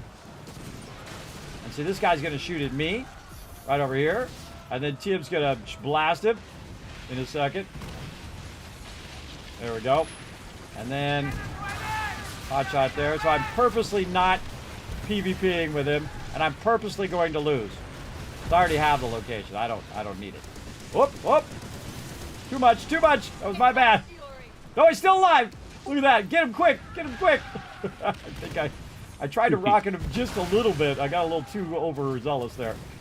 I tried to blast him just a little bit. A little too crazy. All right, come on over here, bro. Too. What's that? I'm healing you, and we're both in the takeover. That's because we're in party, I bet.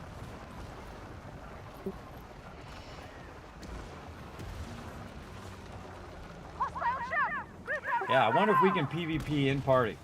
All right, hold on. I'm gonna take a little pot shot at you. Kill that one first. See if you take damage. All right, here we go. I'm gonna shoot you. Did you take damage? Oh yeah, you did. All right, so I can still damage you. All right, just making sure. Even if we're in groups, still damage you. It's funny. I can damage you and heal you.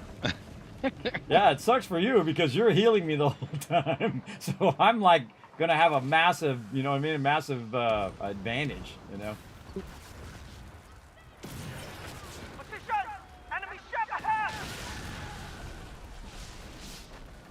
I'm gonna keep going straight. You cut in toward him. Keep going straight. There you go. Try to get out of his way so he can shoot. I'm like in his way. I don't see what happens. I don't think I haven't stuck around in these before it hit to the end. I was in one and I was watching. And probably the most I've ever seen people PvP was like 4 people PvPing over a location, one that I really needed, and I was busy doing other things. And then I was watching the percentages go just to get an idea of how the PvP works. So, takeover failed. You have failed to gain a lead on your rivals.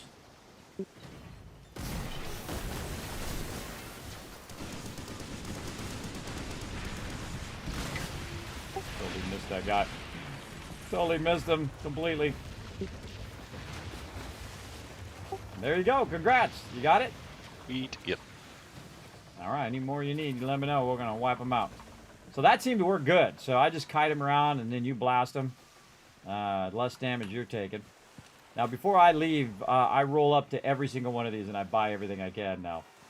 Because when you have those buyouts, man, it's so sweet just to run over there and, okay, what does it need? You know, a bunch of fine albaca, which is what I got right here.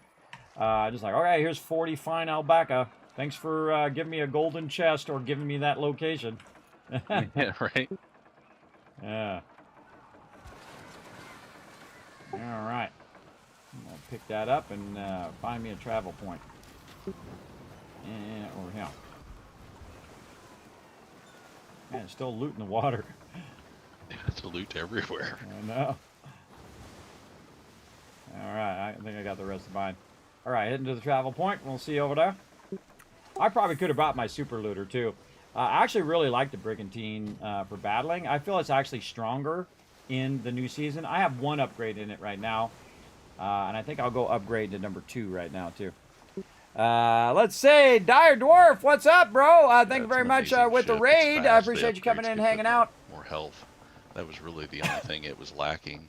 Has 4 gun ports on each side instead of 3 for like bombards and stuff. It's just strong. Oh, I like my healer though. I never use repair kits.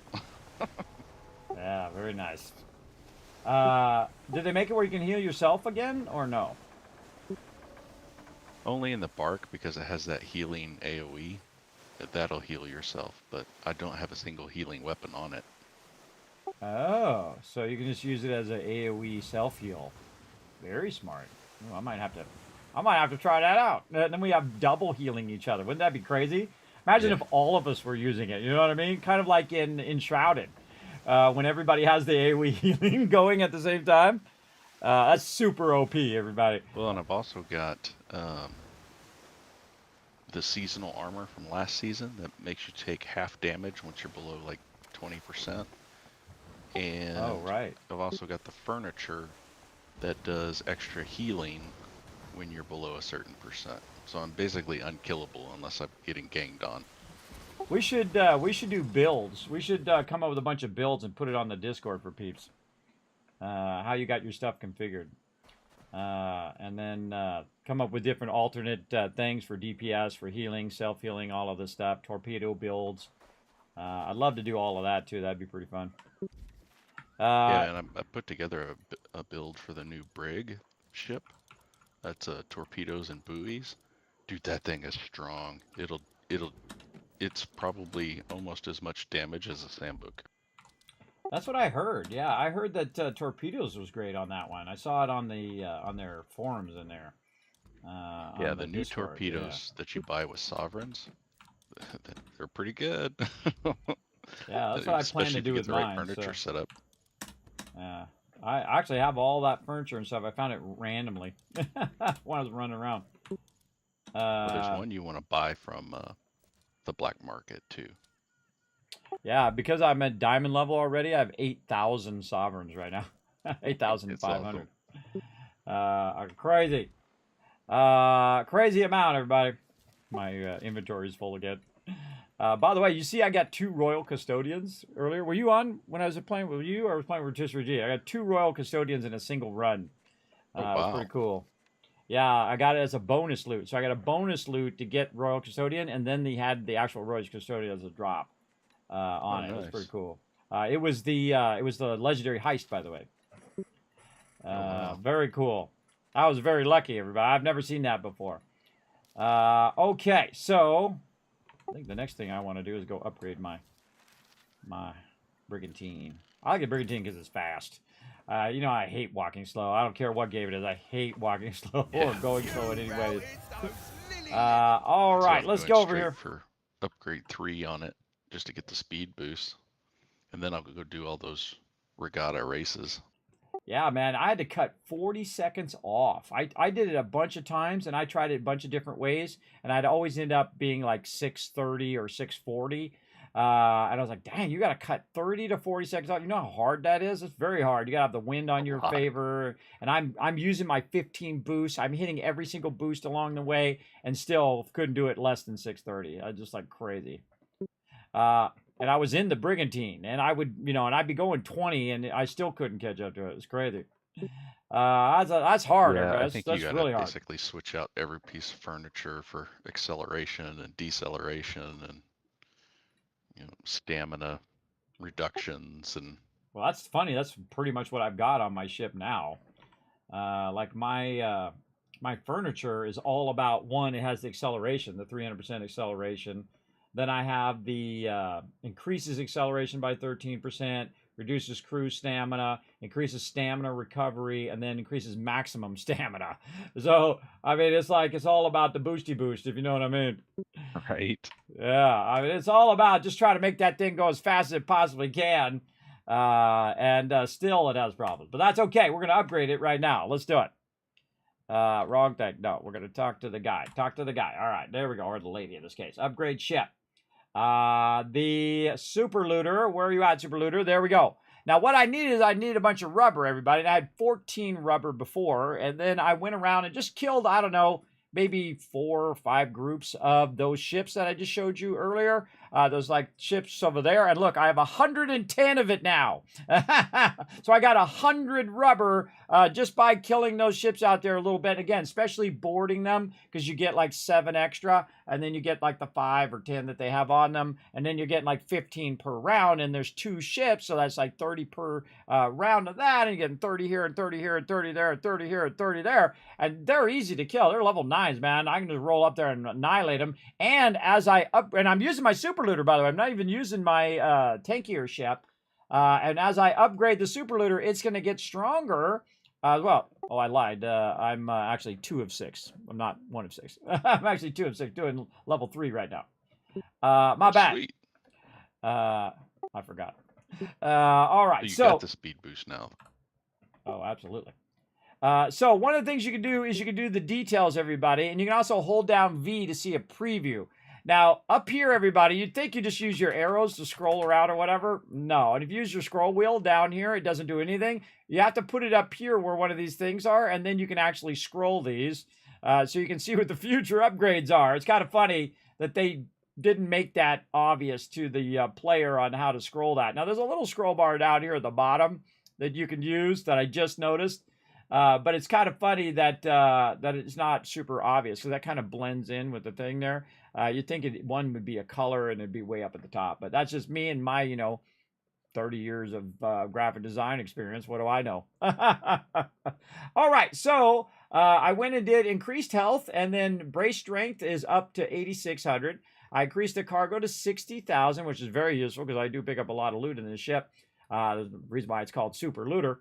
Then it's going to increase my top speed to 13, and then when I'm trimming, it's going to go to 20, which is awesome. And I might have enough to go and increase the hull strength and the brace strength to level 4. So we'll see. We'll do this one first. Now, these actually require a lot of resources. This is quite the grind, everybody. So doing this across 40 ships is going to be pretty insane, but awesome because that's what I want to do. I want to have something to do in game, so that's perfectly fine with me. So let's go ahead and upgrade and get our speed boost finally. Yay! Yay!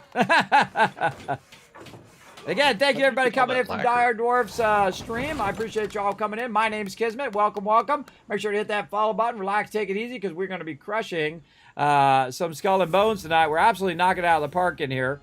Did we give him a shout out there, Dr. J? Make sure to give him a shout out in the chat. Everybody go show Dire Dwarf some love over on his stream. Hit that follow button. Check him out the next time he goes live. All right, there we go. Upgraded. Sexy. Okay, what do we need? Worm's breath. All right, we need a bunch more of those. And I just happen to know right where to get those, everybody. Watch this little move as I jump into the helm office right here. And then I just lazily turn right around and go back here so I don't have to run all the way over there. I love doing little shortcuts like that because actually the load time in this game is way faster than like Fallout 4, that's for sure. Load time's pretty good. So I go talk to the lady here, and then I need this one right here, Worm's Breath, which is 1,500 each, right? That's a lot. That's a lot of pieces of 8. But right now I've got 2,000, so I'm just going to go ahead and buy one. But you can also think that I am generating around 50,000 pieces of 8 per day, everybody. And then it's only going to get more and more and more because I have all 76 locations. They're all producing around 1,000 every 24 hours. That's actually 76,000. But roughly I find it's about 50,000 because the thing is that you're going to fund them at different levels. So they're going to produce a certain amount at different levels. So if I have them at level 5, they're going to produce slower than if I have them at level 10. Right? And some of my ones at level 10 produce 100 per hour. So they actually produce more than 1,000 in a 24-hour period. So if you say, hey, it's going to run for 24 hours and it's 100 per hour, that's 24,000, or no, 100, that'd be 2,400 per day. Right? So that's even more. That's a lot. That's a lot in a day, everybody. That's more than 1,000. That's 1,400 more. So if you have it at 100, again, 100 times 24 is going to be 2,400. So there you go. So you want those to be funded very, very highly. I'm producing around 6,000 pieces of 8 every hour. And so basically, if we just say 6,000 times 24, if I keep it going perfectly for 24 hours, that's a lot. You can do the math yourself, everybody. That's a lot. So 1,500, while a lot right now when I don't have a bunch on me, in the very near future is going to be nothing. It's going to be nothing to me. I'll just simply have 10, 20, 30, 50, 100,000, 200,000, 300,000, 700,000. Yeah, I made 700,000 just in the last couple weeks last time. And that's because I had all of my things going, right? I had them all going at level 5. Now, again, imagine if they're all going at level 10, right? That's the investment I want to do. And of course, I do want to invest in my ships and upgrade my ships as well. But I feel like the main investment that I want, and of course I want to go in here and buy out all of these resources 100 times and 100 times again. So I don't ever have to collect any of these resources again. So I have 1,000 of this and 1,000 because these are only 100, everybody. These are actually pretty cheap. When you get toward the end of the season and you have like hundreds of thousands of pieces of 8 left over, These are a real good investment, especially if I'd known I needed so much shellac, everybody. I would have probably spent about 100 grand on that one. But speaking of, let's go ahead and buy a bunch of those. I'm going to hit F to buy as many as I possibly can, and then boom, get a bunch of that as well. Now I can go around and see if any of my stuff has. Oh, I'm going to fund this one. Let's fund this one over here for another 18 hours. I can see if any of mine have pieces of 8 on them. But at this point, it's probably better if I just go ahead and run it. But I can just go ahead and say take a 8 right here, and it'll run back 300 back to me right now. But I'll probably be fine. All right, let's fund this. Now, again, if I got to level 6, I could be doing it at 63 instead of 57, which eventually I will do. I feel like the smartest things that I did was I used my helm leases to get all the forts. So those are somewhat difficult to take over, especially the Mega Fort, because I had like 14 ships on me last time, and now the ships do more damage to me, even if they're lower level than me. So it'd be even harder to do now. So I went around and got all the forts, all the what I call level 4s, because they start at level 4 of the upgrade.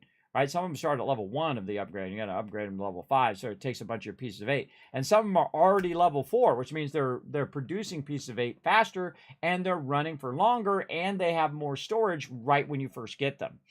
So I feel like that's the best investment if you do get those open helm leases. So definitely get the ones, the highest end ones you can get, everybody, the hardest ones, the ones that are level 15, 14, 13, 12, etc. The forts that are all around here. You can see, if you zoom all the way out, you can see all the forts and all of the larger locations like the capitals and things like that. And the same thing over here, but I would do these ones first because these are the toughest. I'd unlock this and go do the toughest ones with your helm leases and whatnot. Absolutely. All right, how much time we got till the next takeover? Let's see, 4 minutes. All right, we might want to just wait it out. Wait it out. I think we get it done in 4 minutes. What do you think? You think we get this done in 4 minutes? I kind of feel like we could. It'd be tight, but I think I'd rather have the shellac anyway. All right. Well, I'm going to switch to the tanky ship. I want to test that ship out. Don't tell me whether you can go faster than 20 or not. Don't tell me. Don't do it. Don't do it. I want inquiry minds want to know. Don't tell me, chat.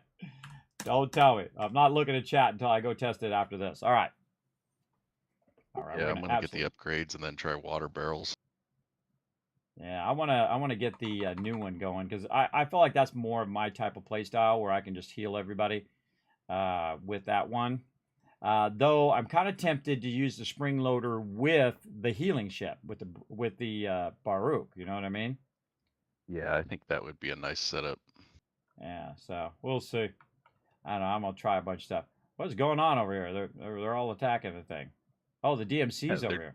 They're doing some work for us. Yeah, well, that's nice of them. Should we just leave them or should we just blast everything? I say we just blast everything. All right. Let's do it. Here we go. All right, here we go. We're gonna blast everything, everybody. First thing I'm gonna do is take out the towers.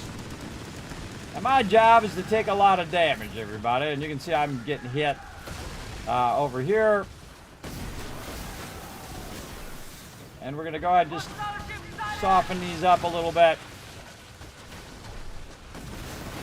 Now, this is actually pretty tough solo because you take a lot of rocket damage. And then I also give out a lot of rocket damage. You can see I'm just bracing through a lot of this damage. And then I put my thing in there. And again, I've soloed this one before. It's pretty fun. Come on, go ahead and make the ship go forward. There we go. Sometimes it takes a while. It burns up your stamina, by the way, when you're doing a lot of this bracing. I'm just going to move forward so I can rocket this one. My stamina up. What up, home slice? Man, I hate it when I'm like point blank range and I can't hit their weak spots. It's really annoying. Wow, look at all these ones.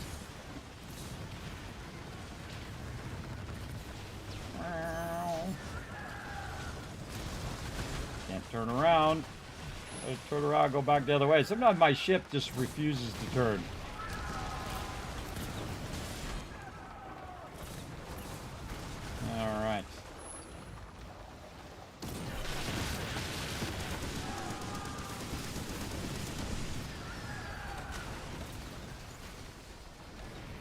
type gun.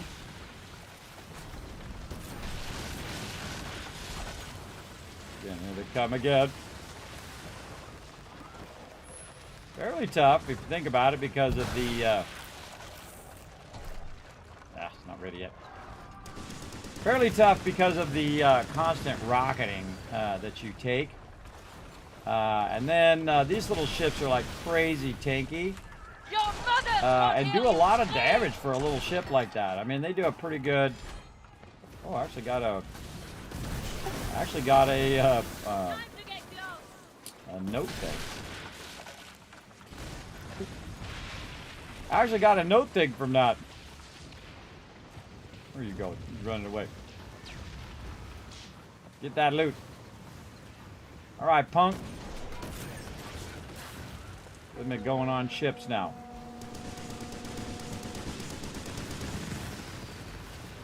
Position! Enemy ship ahead! Ram them! Stop. Stop, ship. Stop. Turd.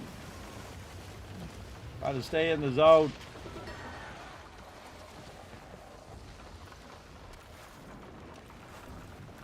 My ship will not stop. It's like a giant moving ship. Oh, new Empire opportunities. Grab what you need, dude. What you want to do?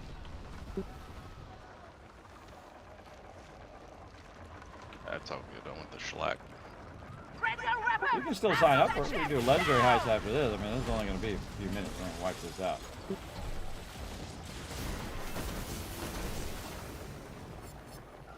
Yeah, but I need like 50 shellac.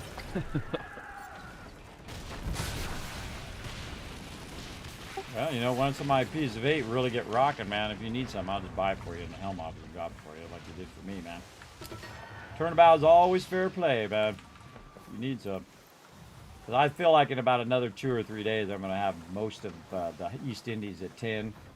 And then forget about it. It's like, sweet.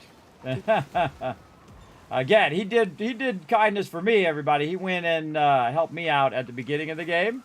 And now that I've become massively obsessed with the game, and I probably have more time than he does because he's got to, you know, take care of his job and stuff like that too. Me, I can choose what it is I want to do, but you know, I also have a bunch of other sponsored events and things I got to do as well. But I've become way too obsessed with this game, and it's one of those games that very much, again, reminds me of Fallout Shelter, where I can just queue a bunch of things up and then just log in like in midday around noon or whatever I get up, do like, you know, 15-20 minutes of, you know, just re-queuing everything, and then that's it, GG, done. I can get out and then go do other things, or I can let it run on the side while I'm doing my schedule and doing videos and take care of IRL, you know, helping my kids or whatever. Oh wait, I'm going out of the zone.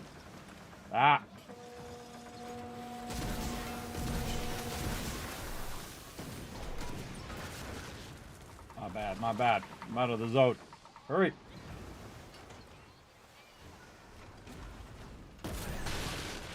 Come on. Woo, all right.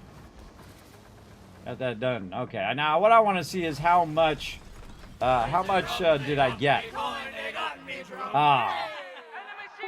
That sucks, bro.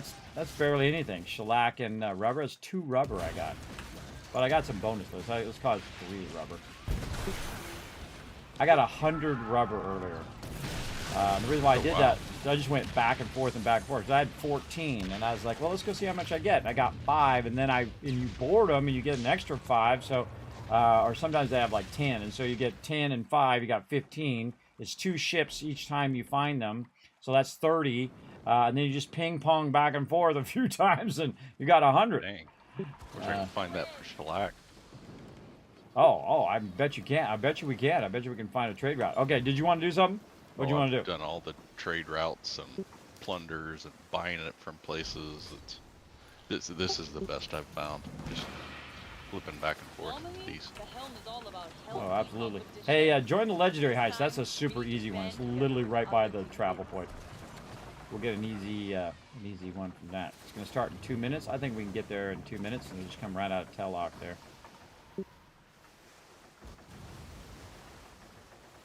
By the way, I've noticed that my brigantine is epic. Oh, why am I going this way? I should have went the other way. The travel point was closer. Stop.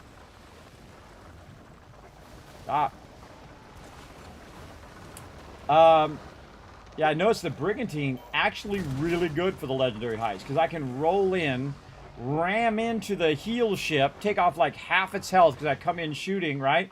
And then to rotate around to my demi cannon and then boom, blast the other half of them off. And then the healer is dead within the first few seconds.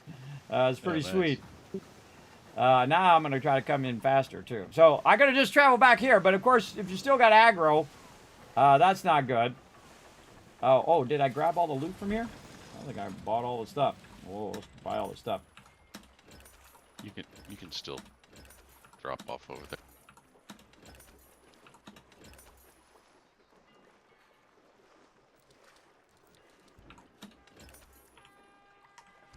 And bought a bunch of loot there. I forgot to buy the loot. Especially the shellac and stuff in there. All eyes on that ship.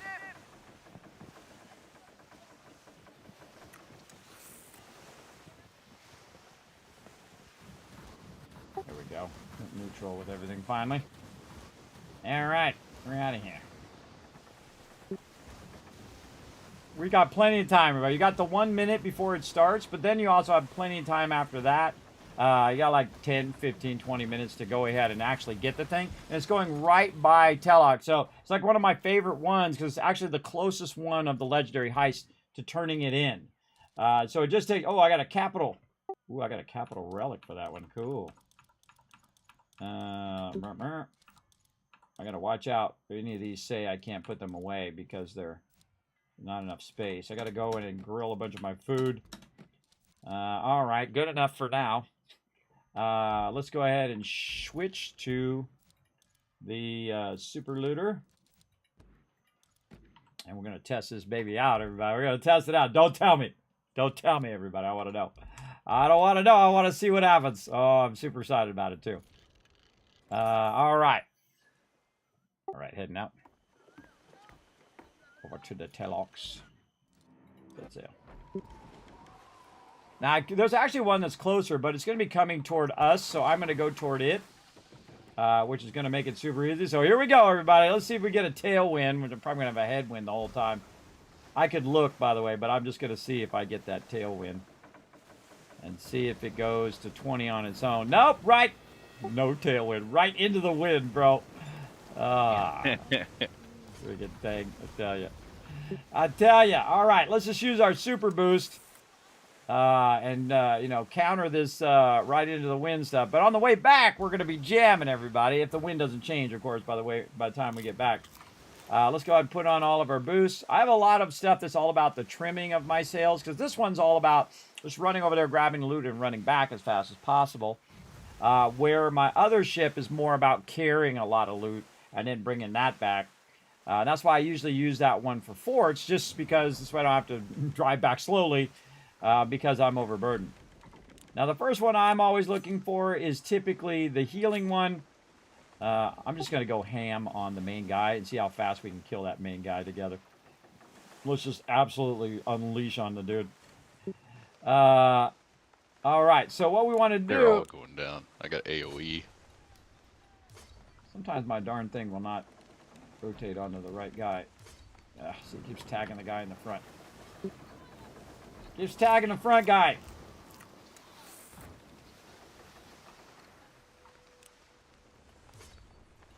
No. There we go. All right, I'm just gonna... Don't shoot him yet. I'm going to ram him first. Just going to go straight in and ram him. My favorite new thing to do. I'm gonna forego the healing ship. That was 8,000 damage. Ramming him. All right.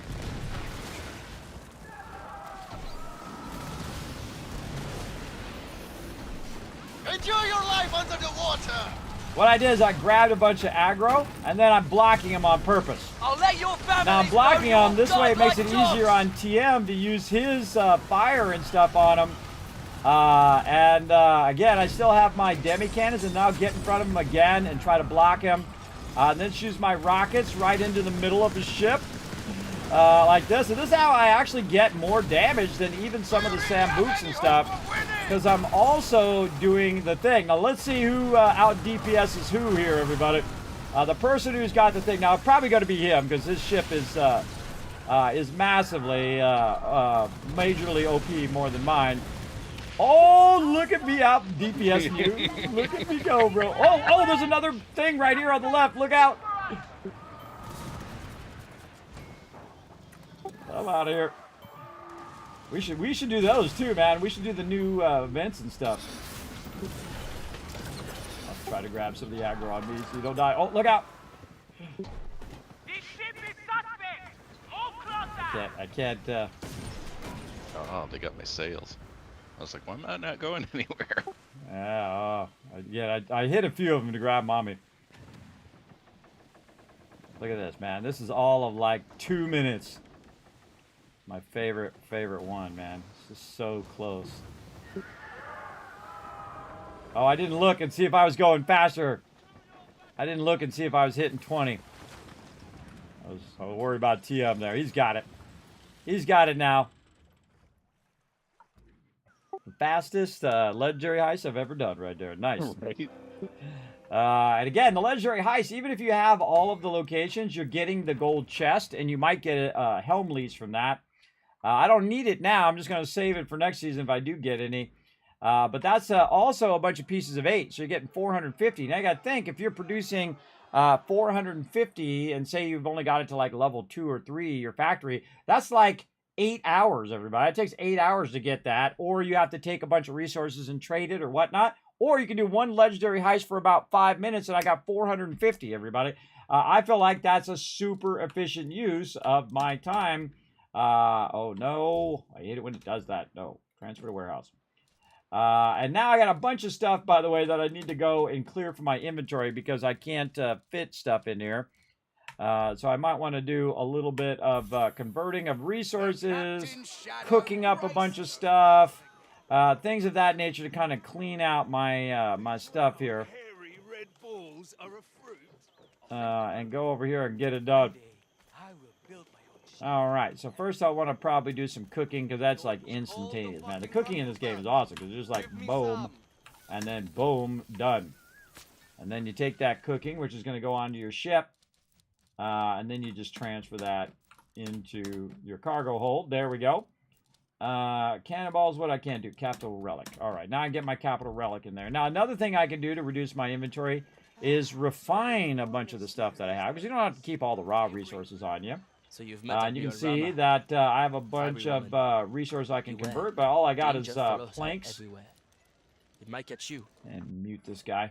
But I can also convert stuff into plate glass and wood pitch and lacquer and dry. This is new, by the way. This is new. So this is for upgrades. Like I've already made a bunch of plate glass, and I've made a bunch of this already to use. But I also am keeping the other stuff because you still need the shellac. And you still need the wood tar and the things for other things that you're doing, like building ships or making guns or whatever it is you're doing. So make sure to have a good balance between the two and not burn them all up, which I try not to do. And then this will get me a little bit more room in my warehouse if I can eliminate all of the base materials. Okay, back over here. Let's see what we need to do with our next upgrade. So now we're level 3 on the super looter. And again, we need those worm breaths, so we need a bunch of pieces of 8. Let's see if they went and picked me up some more. 482. No. So again, we'll just let that run, and we'll come back and we'll do that upgrade later. Now, can I upgrade my other ship, the Snow, which I really like? Let's go see. Here's the Wings of Destiny. Oh, I absolutely can. Right over there. Let's take a look at what the Wings of Destiny or the Snow is going to get. That one's also that one's level 1, I believe. Yes, level 1 going into level 2 right here. No, it's level 2 going into 6. Oh, actually, I upgraded them both to level 2. Forgot. Oh, nice. So yeah, now going level 3 on my my Snow as well. Increases the speed. That's what I want. Increases turning speed in there, because that thing turns like a, turns like a whale, man. It's really slow turning. And then sometimes, because you're trying to reduce your sail and turn at the same time, it just rams into the side of stuff. I've killed so many of those small little tiny ships you can barely see, the little D-house that things are running along on. Oh, yeah. And you're in third person, and you think it's like a buoy, or you think it's like a loot sitting in the water, and it turns out to be one of those ships, and then everybody aggro's on you. That sucks. All right, and then over here you can see, I think they added this bar. You know what? I think they added this scroll bar in here. I don't remember seeing this scroll bar in there before. Think about it. Wow. But you can see it's going to increase the top speed, allow it to turn better, and then look at the health increase, everybody. Look at this, 60,000 health and 30,000 bracing strength. That's amazing for an upgrade. And then increases the base ship rank to 6, which means it's going to push me to rank 13. This is really the thing that pushes you to 13, everybody. So it ups your base rank. So I'm already 12, so it's going to push me to 13. And then also give me some more furniture slots, which is awesome. I'm all about furniture slots. And then eventually, after bracing, increases weapon damage by 20% for 20 seconds. So that's really going to be nice to have that built-in boost. Now, of course, again, this is a grind, everybody. This is why it's in there. It's really for the people who want to really work at doing it. Now, look how much plate glass it takes. 35. That's a lot of plate glass, everybody. But again, the more I have my pieces of 8 going, the more I can buy those resources. I can buy the sheet glass and convert the sheet glass into plate glass, which is what I just showed you in the refine. The one that's really tough is the shellac, like Tia mentioned, and the rubber especially. The rubber is, like you saw, I got like 3 or 4 rubber from pillaging from that thing, which I think you should get like 20. That'd be more like it. But I found an even better spot way in the corners where it's doubling up, so you're getting 30 and 30 each and every time you're killing those mobs if you're shipboarding them. Or even if you're getting 10, you're getting 20 and 20, right? So that's 40, and then you just keep ping-ponging back and forth, because by the time you kill this one and you run back to the other side of the map, that one's back up again, and then you run back, the other one's up again, and then back and forth. I could collect thousands of it if I wanted to, and that's the secret to winning any game, everybody, is finding the most efficient way of getting the resources, right? And the most efficient way of getting silver, and the most efficient ways of getting the pieces of 8, and all of those things. And then, of course, utilizing the thing that is most valuable in the world, in real life and in game, your time, to its maximum benefit, right? So that's what I'm doing right now, utilizing my time to its maximum benefit. All right, let's upgrade it. Now I got 2 ships at rank 3. Pretty sweet.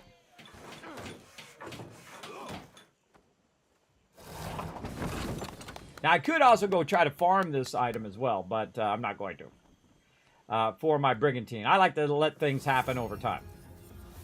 All right, snow upgraded. Now, what's our next upgrade? All right, so now we need more plate glass, 1 of those, and Gannett's saltpeter, which most likely is also the other thing that I can buy or have to find. So don't tell me. Definitely I can do the plate glass, so let's go do those. I forget how many, whether it was 1 or 2 now. I'm going to do 2 just in case. So now we take this, we go down here to this plate glass, and you can see I have 70 sheets of glass. How do I get so many? Well, I bought some with my pieces of 8, and then I also went and farmed a bunch as well from various locations. So let's do 2 more of those. Again, I don't need more than I need, if you know what I mean. I don't need to make 100 of them. I should make as many as I need in this moment, because I might need some of the sheet glass for making new ships and stuff.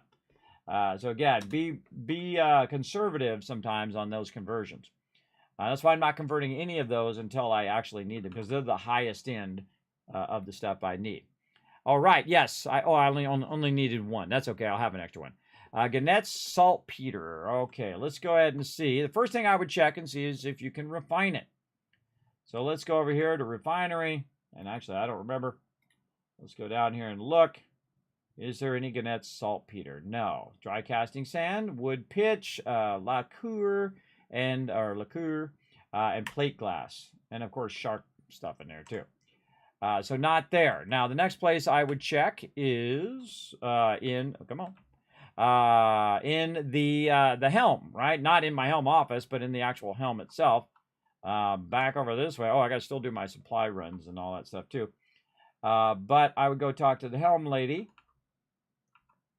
Lady.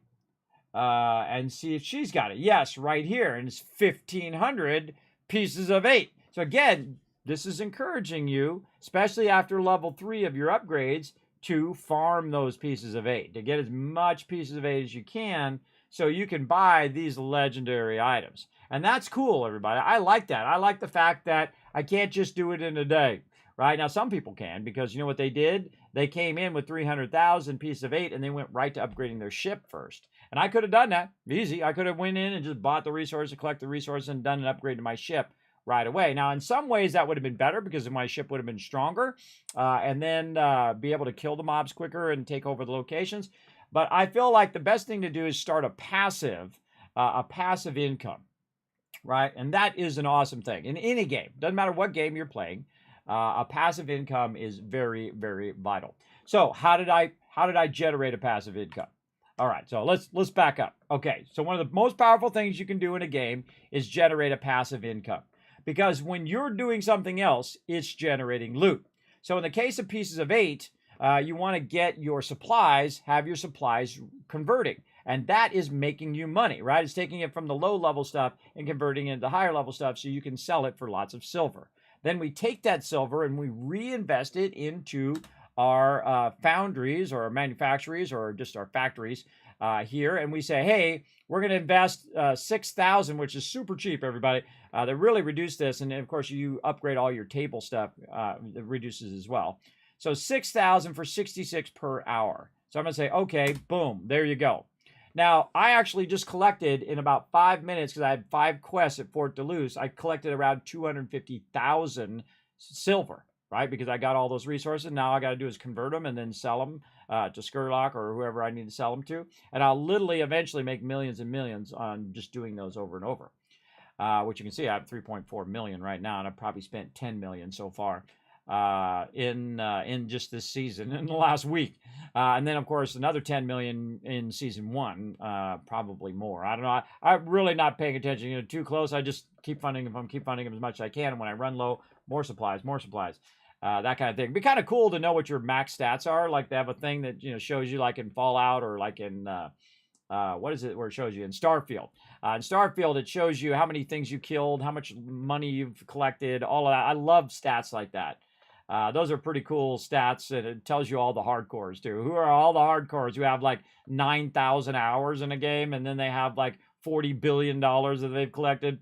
I kind of feel like that might happen in this game by becoming very, very obsessed. But see, I only have to be obsessed so long, and then I have them all at 10, and then it's really about doing the season and then doing all of the events and helping my team get all of theirs this season, and so on.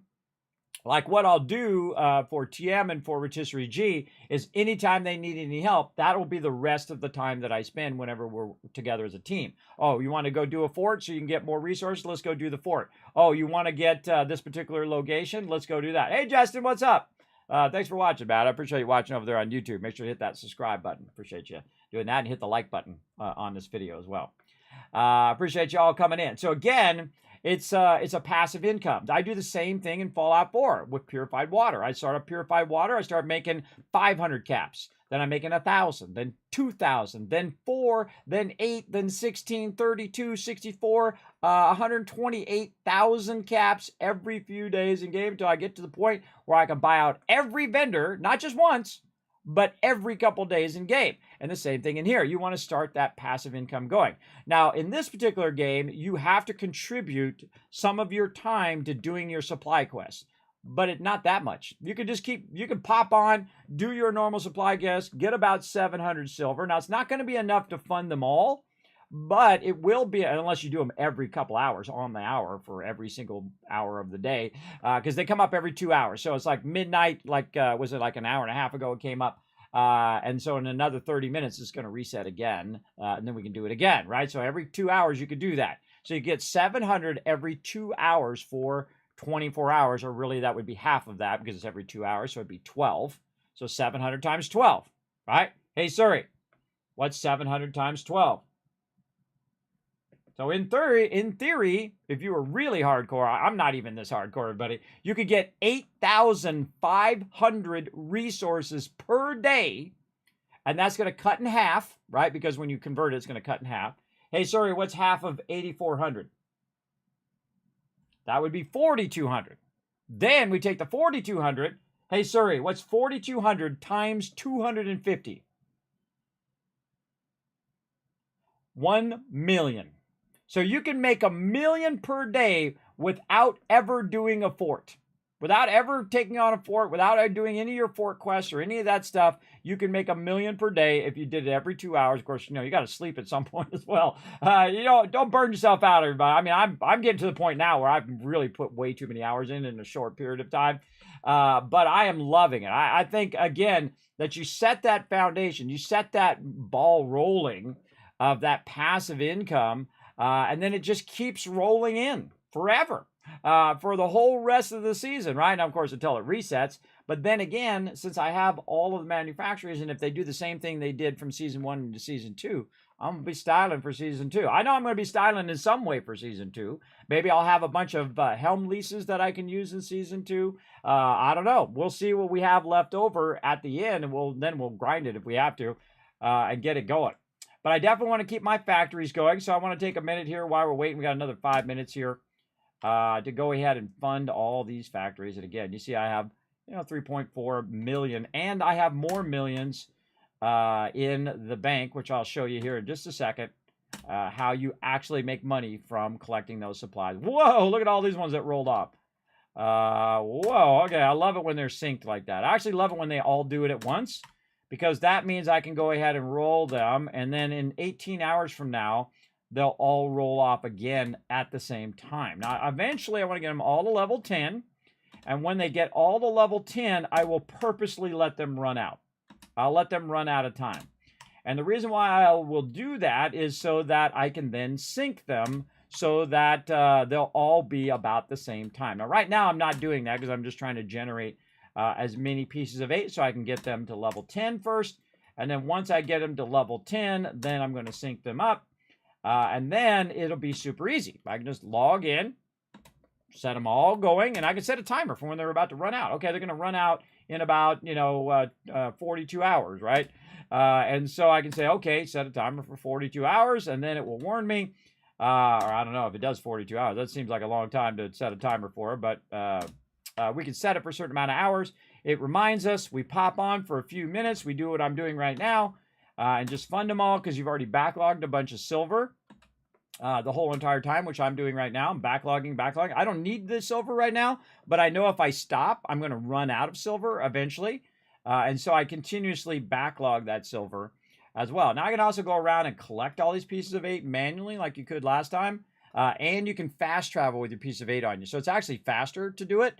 Before it was like 2 or 3 hours it would take to get all of them and collect all those pieces of 8. It was very tedious, everybody. Very, very tedious. And I've done it now, 50 or 100 times because I did it over and over and over toward the end of the season. A bunch of times, or maybe 25 times. I don't know. It's a lot. It feels like 100. But I went in and collected them all manually. Now I have ships that go and collect it for me. So every now and again, you'll see when it hits a certain threshold, those ships will just go ahead and bring it to me.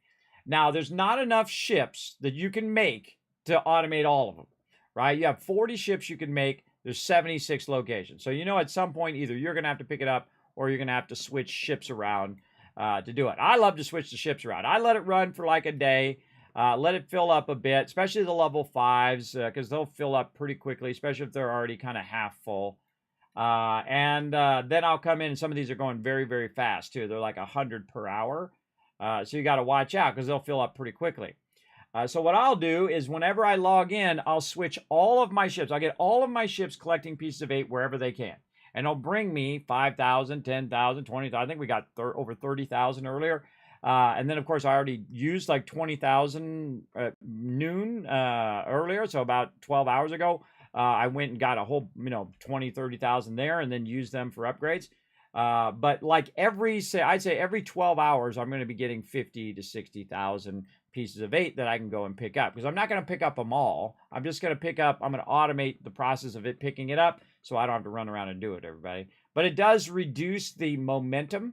If I went around and picked all of these up, I would actually end up with a lot more right now that then I could then upgrade the next ones. And that really helped me in the previous season, is the fact that I had every bit of those pieces of 8, and then I could use them for upgrading and use it for getting stuff going on very early. And I also bought a bunch of stuff for this season too, so it really helps me a lot, like a bunch of armors and a bunch of weapons and a bunch of stuff, so I could upgrade all of these ships right away and then use them for running around.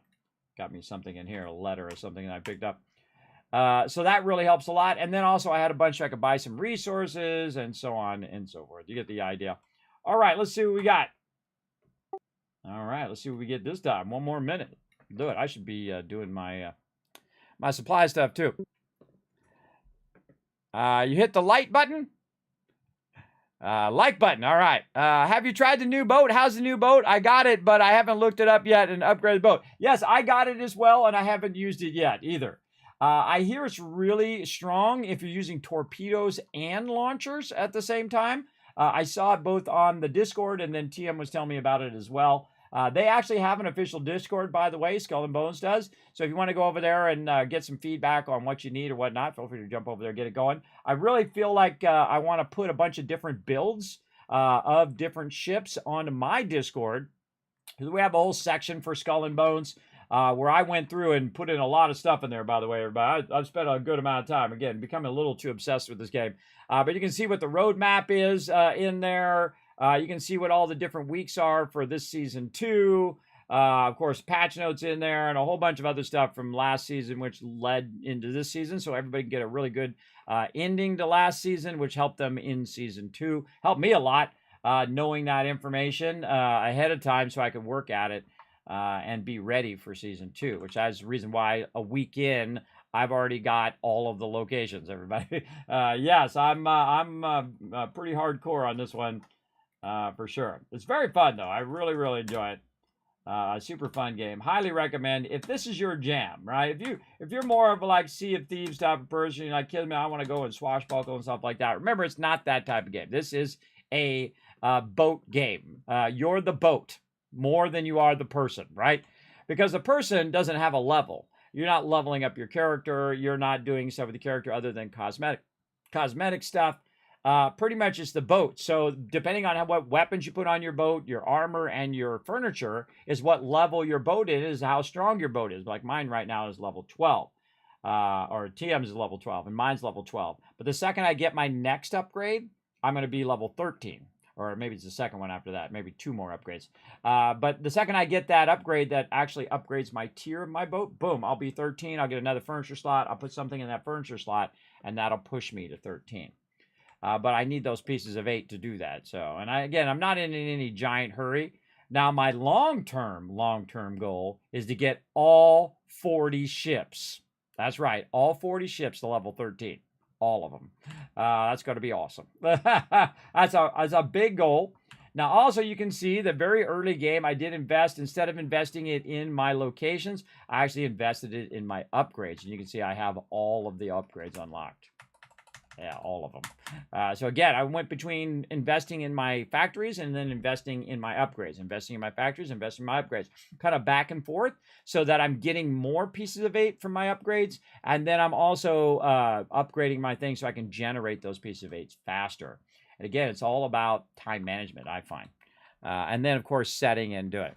There's a problem with the complete automated collection. The digital quiet sites require level 14 ship without the risk of sites of level 10. Yes, O'Connor, I actually sent that into him and gave him some feedback on it and told him that sucks, that's stupid. It shouldn't do it. You can see mine. Mine's level 10, everybody. And you can see it's a rank 14. And I've put it on their Discord several times, as a matter of fact. And saying, look, because they have little areas where you can leave feedback, everybody. So I'm not a person that just goes in and say, you suck, this sucks, everybody sucks, or you guys are terrible or whatever. I go in and I say, look, this gameplay mechanic sucks, like defenses. I think defenses should be optional. And I think that that they shouldn't have a rank that's higher than you can reach as a player on your ships. That's just not fair. So that should max out at 13. And I don't have any problem with the biggest one in the game, B13. But Fort Deuster is not the highest level fort in the game. The highest level fort is the Mega Fort Olsen. This one is actually lower level than most of them. It's level 10. It's lower than the Grand Fort. The Grand Fort's level 12, everybody. So why Fort Deuster is higher than the Mega Fort is stunning to me. Now, I think the Mega Fort should definitely, when you have it at level 10, because it's level 15, look at it up there, everybody. It should definitely, when you have it at max level 10, require a level 13 ship. I think that's perfectly reasonable that the highest one, the strongest one in the game, should have the highest level ship applied to it, right? And making a level 13 ship ain't easy, everybody. That requires a bit of work, right? And even if it was 13, I could use a level 12, and then I wouldn't have it where I have no risk or low risk. I would have a medium risk of losing it, but still, at least it's reasonable. But I put a bunch on Deuster, and those are the ones that usually get wrecked, by the way. I put a bunch on there just as a test and said, you know what? Okay, I'll put a level 12 on there and see what happens. And well, my level 12s get rocked, man. It's still a medium risk, but they get destroyed, and then I have to repair them. But it really costs silver to repair them, everybody. Repairing is nothing. If you have millions and, if you're doing your supply runs, it's really nothing. It really doesn't cost you that much. I don't think. Yeah. So, yeah, that's my opinion on that, everybody. I tell it to you straight. You know how it goes. You know how it is on this stream. All right. And so we got that done. What are we doing? We're doing a supply quest. That's what we're doing. We're going to go journal, supply deal, pop and lock over here, get it going. Oh. Wow, I drank that whole thing. I drank that whole thing already. Holy mackerel. All right, hold on. I'll give me some water. I'll be right back.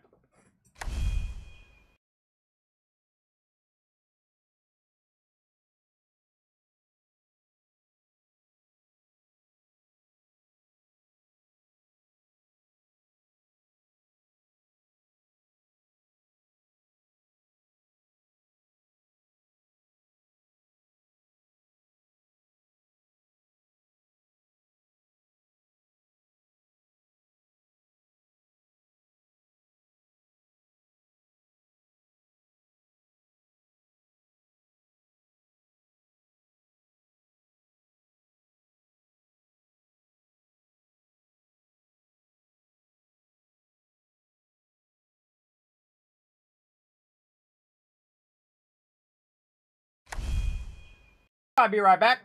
All right, I'm back again. All right, how are we looking? All right, what are we up to? Oh, legendary heist, or got a location you want to do? Oh, they want to wait for me.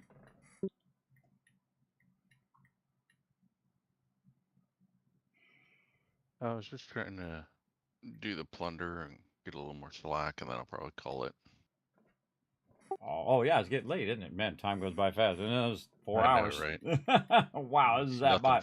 Drop 3-4 hours in this game. I've been dropping like 6, 8, 10 hours in a row. I've been doing it way too much, man.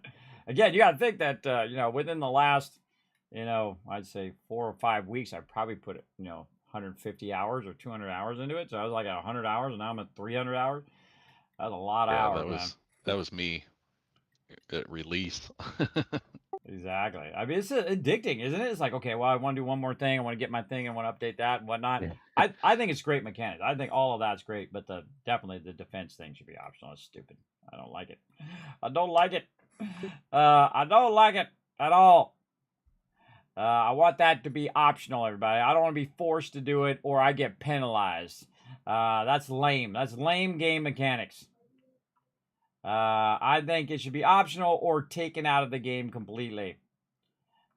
Take it out. Reevaluate what you're doing with it and then put it back in once you get a clue. Because that sucks. And again, just doing some supply quest here. And then I think I'm going to go try my my super fast ship out here. Because I got my speed boost. All right, there she is, the super looter. I really need to get some better gear for my super looter too. I haven't even upgraded. I have a lot of gear that I put on my other ship, my Snow, because I use that one quite often for forts and stuff. But I haven't really circled back to my super looter ship and put like better gear on it. I'll get around to it. We'll get it upgraded first. All right, let's make sure we got all of our cargo out of there. Oh, and I have a piece of 8 on me there. Don't want to do that. If I go out right now, rogues will chase me. So what I'm going to do is burn some more silver by jumping down here. That'll put that extra 450 away. Also, by the way, if you're already here and you get it in your inventory, just switch ships, and it will it'll automatically then put those pieces away for you in your warehouse. But it's cool you can fast travel with them on you now. I think that was a really good change because the other way was super tedious. It absolutely was. And I'm glad that they saw the light on that. All right, let's get our food out of here. I don't know how come all my food's put away, but let's get that out of there. Another treasure map. Ooh, we should go in and put that in our spreadsheet. All right, here we go, everybody. Let's see if we get a tailwind on the way out there and see if we can push 20 here without a boost. Let's go, baby. Let's go. Ooh, we got a tailwind. Come on, give me that 20. Now, again, it's only giving me 18. What the heck? It should have boosted me to 20. Trying to find that tailwind. I don't even care about getting the thing now. I got to go in here. Where's my... this way.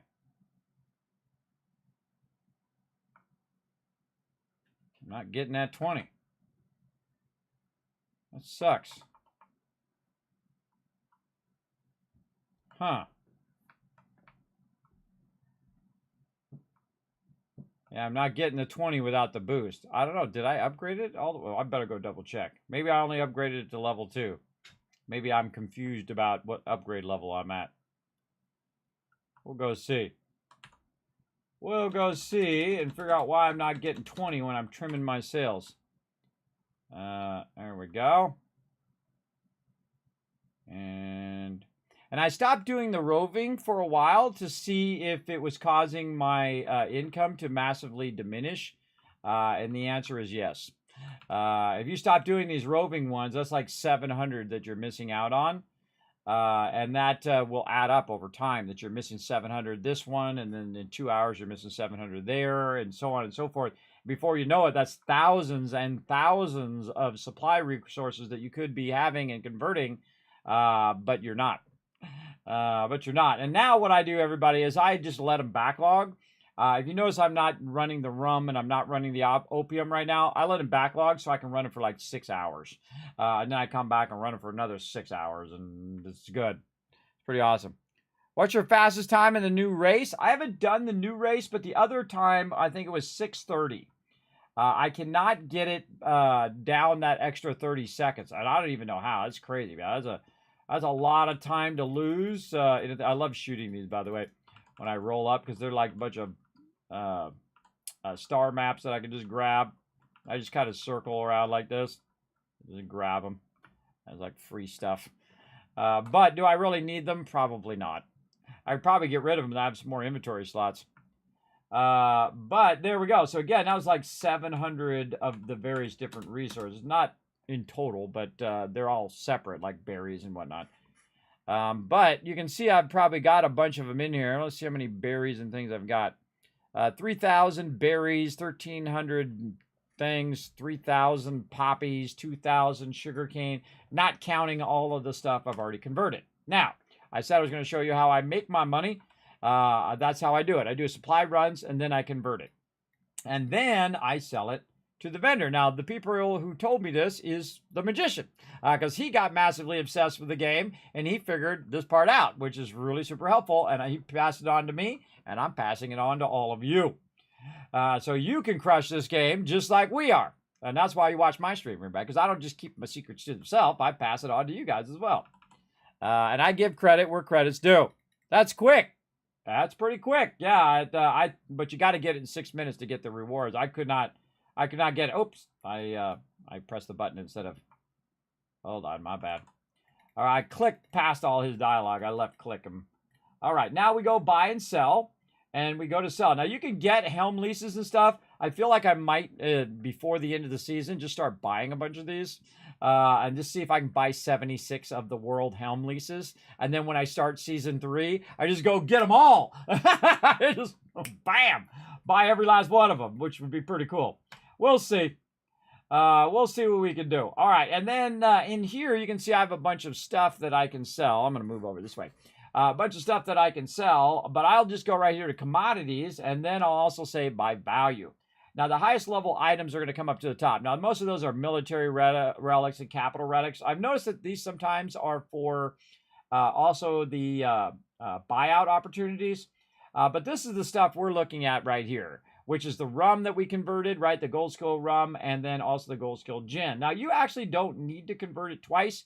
If you look at the white skull rum here, it's about 100 at this location. But if I go the other location, this is going to be about 125. Same thing here with your silver snuff. I could sell it here for 125. And I would be losing money because I could go to the other location. I could sell it for basically 250. So I don't want to sell it here. And you can sell it this. If you don't have the ability to make this, you can sell it for this. But if you think about it, this gin or this rum is half the value of this, right? So if I sell 2,439 of these, and we'll take a look, it's 243,000. So let's actually just do, say 500 just to make it easier. So 500 is going to be 50,000, right? So I'm going to sell 500 of these over here. That's 125,000. You think, oh, well, that's making a lot more. But no, it's half the value. So it's going to be 250. And you can see it's about 125,000 extra on just 500, which is pretty nice of a value. But if you don't have the ability to do it, it doesn't matter. Because in the beginning of the game, you have to unlock this in the helm table. And so if you need money, sell that white stuff until you get to the gold stuff, right? Sell the white rum until you get to the gold rum so you have enough funding to keep you going. So definitely you want to unlock this. Now that's in the first option of the helm table. Actually, there's a point in the game as well that will make it where you can't use your helm table when you go from Skurlock and you go to the next rampa. You can't use your helm table at all, which really sucks. I don't know if they fixed it in Season 2, but in Season 1, I could not use the table, and that really, really sucks big time. Now, we see it. We got the gold skull gin. We go ahead and sell that. Boom. That's 300,000 silver right there. Boom. Easy peasy. 4,000. That's 1 million right there, everybody. Boom. Another million in my pocket right there. And that's why I keep that running. Now I'm back up to 4.6 million. Skip all this dialogue here. Now, again, I could backlog this and get world helm leases, but I'm not going to because they're totally not worth it. Because that's like $1 million that you're wasting on those helm leases. I mean, toward the end of the season, sure, but right now, no. All right, now we're going to go over here to Tellock, and again, this was all told to me by the magician, and I'm just passing it on to you guys. So if you're playing, you can crush it just like we're crushing it. And again, that kind of epic obsession with finding the way to dominate it by economic power is one of my favorite things to do. All right, let's get our little kingpin chest, and we'll open that up here if it decides to ever get out of my mail there. There we go. Manage cargo, and we're going to open that up. We got a long gun, and that's cool because the long gun I got, I can put on a new ship that I can make. And again, I'm just going to make a bunch of brigantines. Okay, we got that done. Now we got to go talk to the lady, the main quest lady, Rampa. Have a good night, man. Yeah, thanks, man. You too. I'll be back again tomorrow, doing some more. Oh, yeah. If you want to join me. I'll be around. We should do some of those, other than, if you need more locations, we'll do your locations. But we should do some of the event, the new, ship convoys. Yeah, I want to, I think they're essentially bounties. And I want to wait for Rotisserie to get on so we have a 3-man team for it. Yeah, there we go. Yeah, Rotisserie's in the chat. All right, Rotisserie. Tomorrow night, 10 p.m. Let's do it. But if you got real life things, then take care of that first. Because this is just gaming. It's gaming. All right, another 410,000 right there. And then right here, 702,000. Now 6 million, everybody. Again, this is just from diligently getting those supplies all the time. So I started off like everybody else with just next to nothing. It also is getting your main quest done with both Skurlock, which you saw, and then this is Rampa here. This is the higher end quest. Upgrading your ships, getting your ships upgraded as quick as possible with the best items that you can do at the time. Of course, if you got friends who are hooking you up with stuff, like TM was hooking me up with a bunch of stuff, and then we were hooking, he was hooking up Rotisserie G as well. And of course, then we all helped each other get more loot as well, which is pretty awesome. And then just keep that momentum going. And then as long as you keep that momentum going, you'll have plenty of silver to do. Now, it takes about, I think it's about 3 million to do all of the locations. Let's just say they're 20,000 each. Hey, Suri, what's 76 times 20,000? That's actually 1.5 million. So roughly they're about 20,000. Now, it could be 30,000. You know, we can do that. Hey, Suri, what's 30,000 times 76? 2.3 million. So every time I do all of them at level 3, it's going to cost me 2.3 million.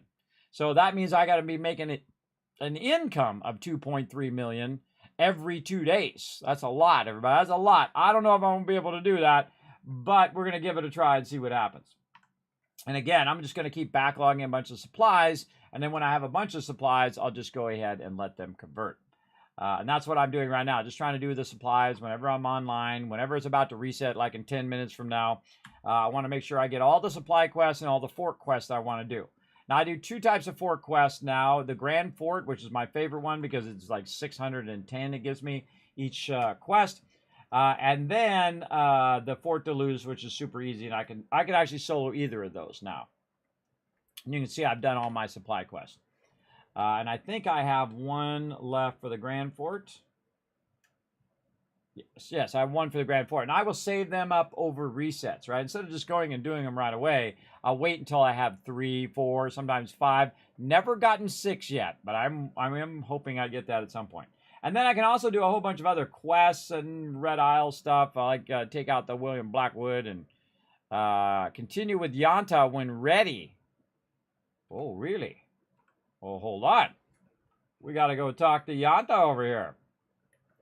Let's see what that's all about. I'm really lazy. Instead of running over to everybody, I mean, well, I'm actually probably pretty smart.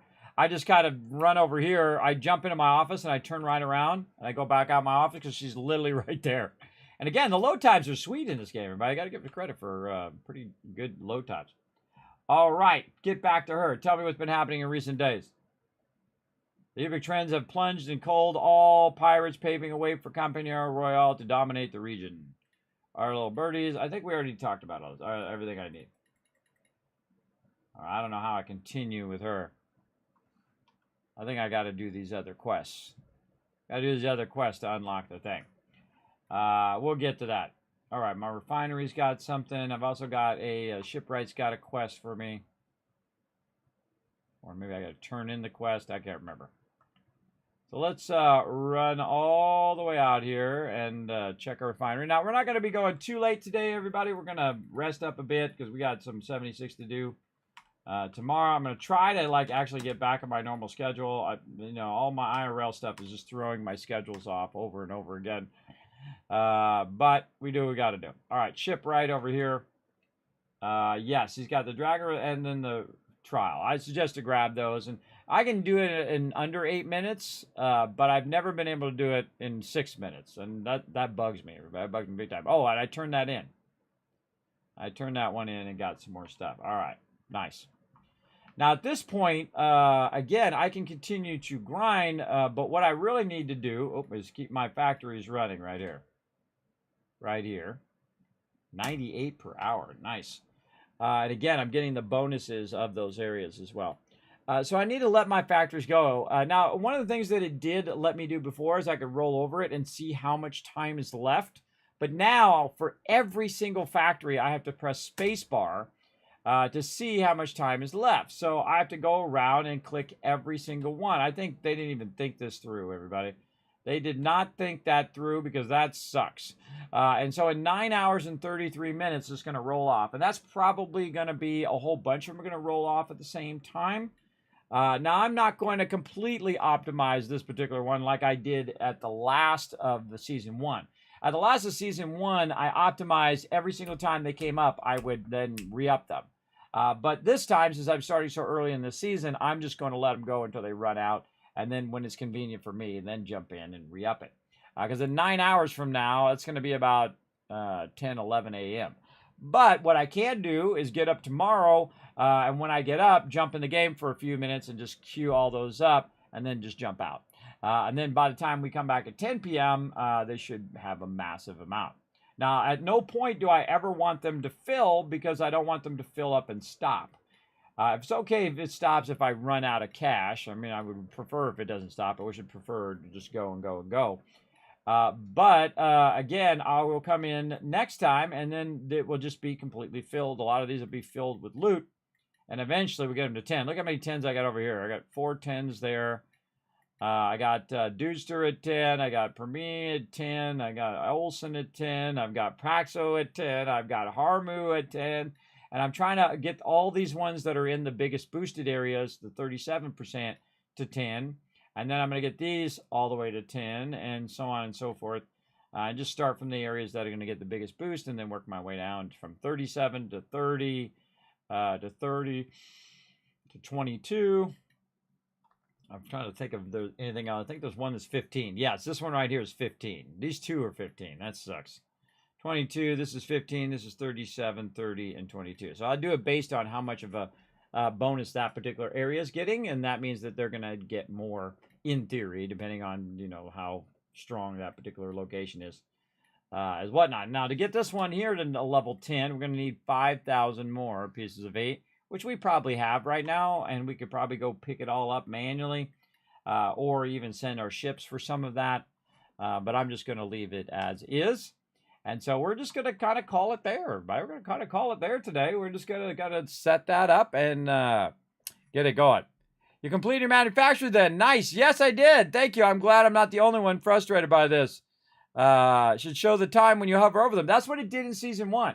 And see, this way I could roll over it and take a kind of consensus of how long it was going to take, and then say, okay, in 3 hours from now while I'm playing, remind me with a timer, and it would tell me, oh, your things are going to go up, and then I can look and see what it is. Or if I can do it offline, I can jump in and do it. Like, I know it's about 9.5 hours, but I'm not going to do that now. Now I'm going to wait about 12 hours and let as many of them run off as I can, and then queue them all up at the same time. Also, what I'll do while I'm in there is I will set a bunch of ships to go collect all of these. Then I gotta take my medicine. Then I will AFK and do a bunch of stuff I need to do for the stream. And then I'll come back and I'll queue them up to do the whole next section. So again, I'll use my 28 ships to go and collect the resources here. And then after they have done it for 10, 15, 20 minutes, I'll come back and then log back in and then do those for about 20 minutes. And then do the other one for about 20 minutes. And then I'll have all of the pieces of 8 I can gather in that moment. And then upgrade some more to level 10. I'll just keep doing that over and over from now on until I get them all to level 10. Then I will let them all run off so they actually run out of funding, and every single one of them. So I'll lose like a day or two of funding. That'll be okay. And then once that rolls off, then I'm going to be spending like 2.4 million silver every single time I queue them all up. And that will be difficult to sustain for the whole rest of the season. I might, just queue a partial amount of them up, whichever ones have the highest thing. Now, once I have them all to level 10, I will go through and make a list of the ones that have the highest production rate, the highest per hour, and then I will sort them by the ones that are highest per hour, because I know there's 76 locations, and I'll make my own spreadsheet of all of that. And we'll do that at the end when we have all of them at level 10. And we'll say, okay, if we only have so much cash, which one do we want to do first? Well, the one that's going to be producing at the highest rate, obviously. And we'll start that one, and we'll put a ship on it, and it'll be the ship's job just to go do that. So maybe I only have enough time, because it's all about time, everybody. If I had an infinite amount of time, I could easily fund all of it. But because I only have so much time, I'm only going to be playing a lot less now, because once I get this going, I can say fund half of them. Maybe I only want to fund 38 of them. Why do I want to just fund 38? Because I can automate them, right? So I can run 38 of the factories, and then they all have a level 13 or level 12 ship or whatever ship they require for the maximum that they need, and then just let that run. And so I come back in 2 days, requeue it up, and it automatically collects it. Come back in 2 days, queue it up, automatically collects it. See that? That's me not doing a lot of work, just the supply runs. That's about it. So I'm going to wait 2 more minutes. We're going to wait for the reset here to grab that reset. Maybe we'll queue up some stuff. Now, this is what I do when I'm about to go offline. I go into what I call like shutdown mode, right? Where I switch my ship from what I currently have. I change ship and I go to my DHOW and I move everything into the warehouse. So I don't have anything on my DHOW at all. So that's all into the warehouse. I have 27 ships out of 40. And then what I'm going to do is assign those ships to anything that I can pick up right now. Now, I'm not going to stay in the game and wait for it. I'm just going to queue it up. So let's see, 345, we can assign a level 8 there to go get it. But it's got medium risk, so let's not bother and just let that backlog. This one over here, 588. So if we had a ship that did 510, we could do it right here, level 10, but we're also a medium risk. So why risk it? Why not just wait until it's level 12 at this point? This one here as well, 340 over here, requires a minimum level of 9. We send a 9, it's going to go do 420, so it's not enough, and so on. So I usually go through and I assign all of these based on how much it's got over here. Like right there, there's 420, so I can go grab that. 225, this is another 420 here, it requires a level 10, which is 510, so it's more than what it's got. And so on and so forth. But I've already done it earlier, so it's pretty much cleared for now, so we can just kind of let all that run. I'm just going to kind of glance over it, see if anything's getting close to full. Right here, what does it require? Level 5, so I can send one over. We'll send a level 10. 10 to get 510. I'll leave it with 82. Very nice. And again, some of these are very deceptive, because if you have a level 10 mega fort, it may look like there's only a little bit of in there, but you got to think it holds a lot, right? So it might have 1,000 in there, but it looks like it's 300. All right, takeover opportunities. No buyouts. If there's no buyouts, I'm about it. Oh, this one's really easy too. Oh, that's super tempting. Super tempting. Nah, let's just do our supply runs, and if anybody joins that, then maybe I'll join it. We'll see if anybody does it. Maybe I'll join it. Now, first thing I'm gonna look for is see if there's any forts. Yes, 3 fort deluses in there, everybody. Sweet. But I want to do my supply deals first before I go and do that. I'm gonna get all my supply deals here before I stack all those up. I'm gonna have one I can't get. And so I'm going to go ahead, get out of there, walk away so I get to my map, go to the journal, tag the one I can just go pick up right now, because that's super easy. Run over there and just buy it from the vendor, and then it gets rid of those 2 quests, and then I can get the rest of my supply quests. And these just take a few minutes, right? I always do the supply deals first so I can just clear them out, and then I have more room for my stuff.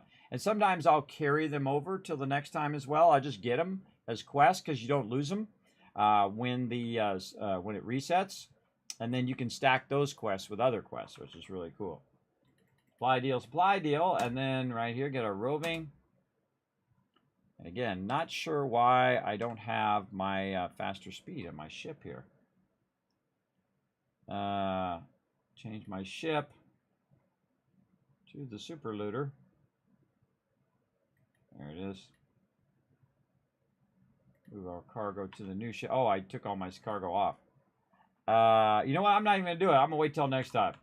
That's what I'll do. So I have all the quests. Oh, no, I can't do that because I want to get the Fort de Luce. All right. Let's manage cargo. What do I really need to just run out there? Let's see. Let's go ahead and get our provisions is what I need. Provisions. There we go. That'll shrink it down so I'm not seeing everything. Don't need any cannonballs. Don't need any of that stuff. Just some stamina food. Let's say 10. Oh, what are you doing? Okay. I didn't do that, but whatever. Whatever. It just like randomly teleported me somewhere. All right, bro. Whatever you feel like doing. All right, and then maybe some buff food, and I need 1 of those. And over here, We'll put some of these on. Let's say maybe 10 maximum. So I got my food, and then also I want to go ahead and get my water. So maybe 3 of those and all of these. I don't know. That's good enough. And I'm not even going to bother to bring any weapons because I'm just going to run out there, turn it in, and run back. So I'm going to go ahead and say set sail. I don't have any cannonballs or rockets or not. And I'm out of there. Let's see if we can get 20 knots out of this thing without a boost. Nope. All right, let's use our big boost, our plus 15%. Maybe my next upgrade is 20. I don't know. Maybe I only did to level 2. Maybe I'm confused.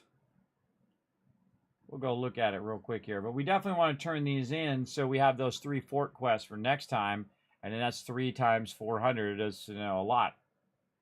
I could just go do it right now if I wanted to. But best is, I like to save them up and do them all at the same time. I think 3 of them are usually a good amount so I don't get overburdened.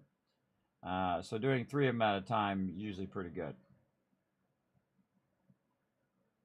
I have the sound off. This is how I play the game when I'm not playing on a stream, by the way. I totally have the sound off. Because I'm usually doing like 50 other things. Alright, turn all those in. There's a good 700 resources. We got to remember to start our conversion going. And we're going to head back over there. Alright, oh, there's that 19 knots. I had it for a split second. Come on, I should have my 20. What the heck? Let's boost and see if we can break past 20. Nope. I must not have done it. Or it's broken. Let's go see which one of that it is. By the way, you also get a bunch of kingpin points when you're doing your when you're turning your quests. So that's another way of getting your ranking up and getting more free weapons and armor and stuff. From those kingpin chests that you get every time you rank up, which is pretty useful as well. All right, there's something definitely funky chicken about why my brigantine is not going at the max speed. I hope I didn't upgrade a different brigantine than my main super looter brigantine. I guess we'll go find out. Actually, let's go up here. Anybody doing that? Nobody's doing it. Oh, so tempting. It's really close. You'll probably go out there and solo it pretty easily. Let's not do it. We get all wrapped up in that, and then we'll want to do one more thing, and then it'll be all night long. Again, I've been really pushing myself a lot, so I definitely want to go to sleep a little early today. Rest up, get up tomorrow, and then crush it and get back into the zone as best I can. I can't sleep like a normal person, everybody. I have to sleep when I can. I can't just go to sleep at night and all of that because it doesn't work. It doesn't work. Okay. So where's the super looter? Super looter. Okay, it says it's level 3, 3 of 6. It says it right here behind me. It says I'm 3 of 6, and then my detail should be level 3. The top speed is 13, and then increases trimming speed to 20 knots. Improves turning speed when traversing seas. Increases trimming speed to 20 knots. I don't feel like that's actually working. Now, it works when I use my boost. But I kind of feel like it should work all the time. Well, maybe I have to log out, log back in or something. I don't know. It seems like it's not working. So I was hoping what it would do is get to 20. And then I could use the boost, and then it would get to 22, right? But I haven't seen that happen yet, but maybe next time. We'll see. Okay, now before I forget again, let's go get these quests before we log off. Get away from the vendors because they block your ability to travel to your helm office. There we go. Let's go in here and get these. Again, this is how I wind down. Is I'll queue a bunch of my ships, go pick up stuff. I'll get a bunch of quests for next time, like all these Fort de Luzes. That's awesome. There's a lot of resources right there. And then I'll check my laboratory over here and see if I can queue this up for whatever the longest time is possible. Yes, this hasn't got anything going. So I got 1,400 of those. I got 3,000 poppies, so I can make Blue Lotus opium. That's going to be 4 hours and 50 minutes. So it's going to be super efficient running when I'm not even in the game. I'm going to be asleep, everybody. It's going to be converting that while I am snoozing away. Morning, Bommel. This season, I just want to level 10, the biggest productions. The rest can stay at 5, less the fun. True. I did that last season. It did work out really, really well. But I want to see what happens if you try to get them all 10 and then figure out how much it costs across all of them. So we'll see how it goes. Okay, jump into my helm office. Now, I've already got all my quests over there. I don't need to do that again. And then to the distillery here. See how we're doing. Okay, it's all idle right now. And we got 3,000. And then, of course, if I need cash right now, I could do the gold skill run. But I'm going to go ahead and do the juniper berries. Boom. And that's another 5 hours and 33 minutes. So very efficient, right? Very efficient that it's going to be running while I'm not in there. Most of my things are going to be running for another 9 hours, and they're going to stop. Some of the other ones are going to be running for 18 hours, and then they'll stop. And some of them are going to be running for 2 days, everybody. 2 days, especially these ones up here in the corner.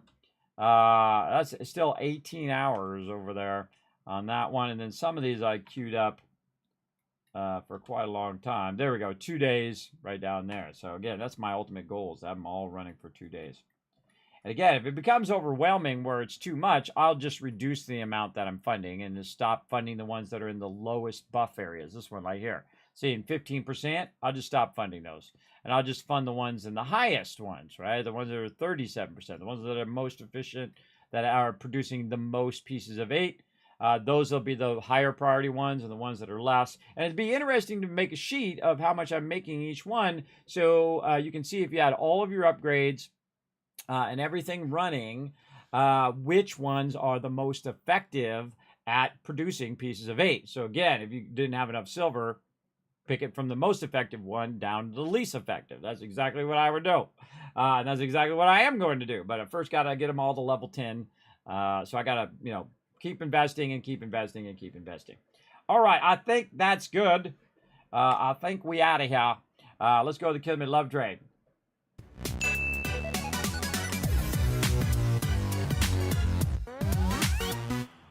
Now, I'm also going to get out of there before it tells me I have to do one of them dumb defense quests.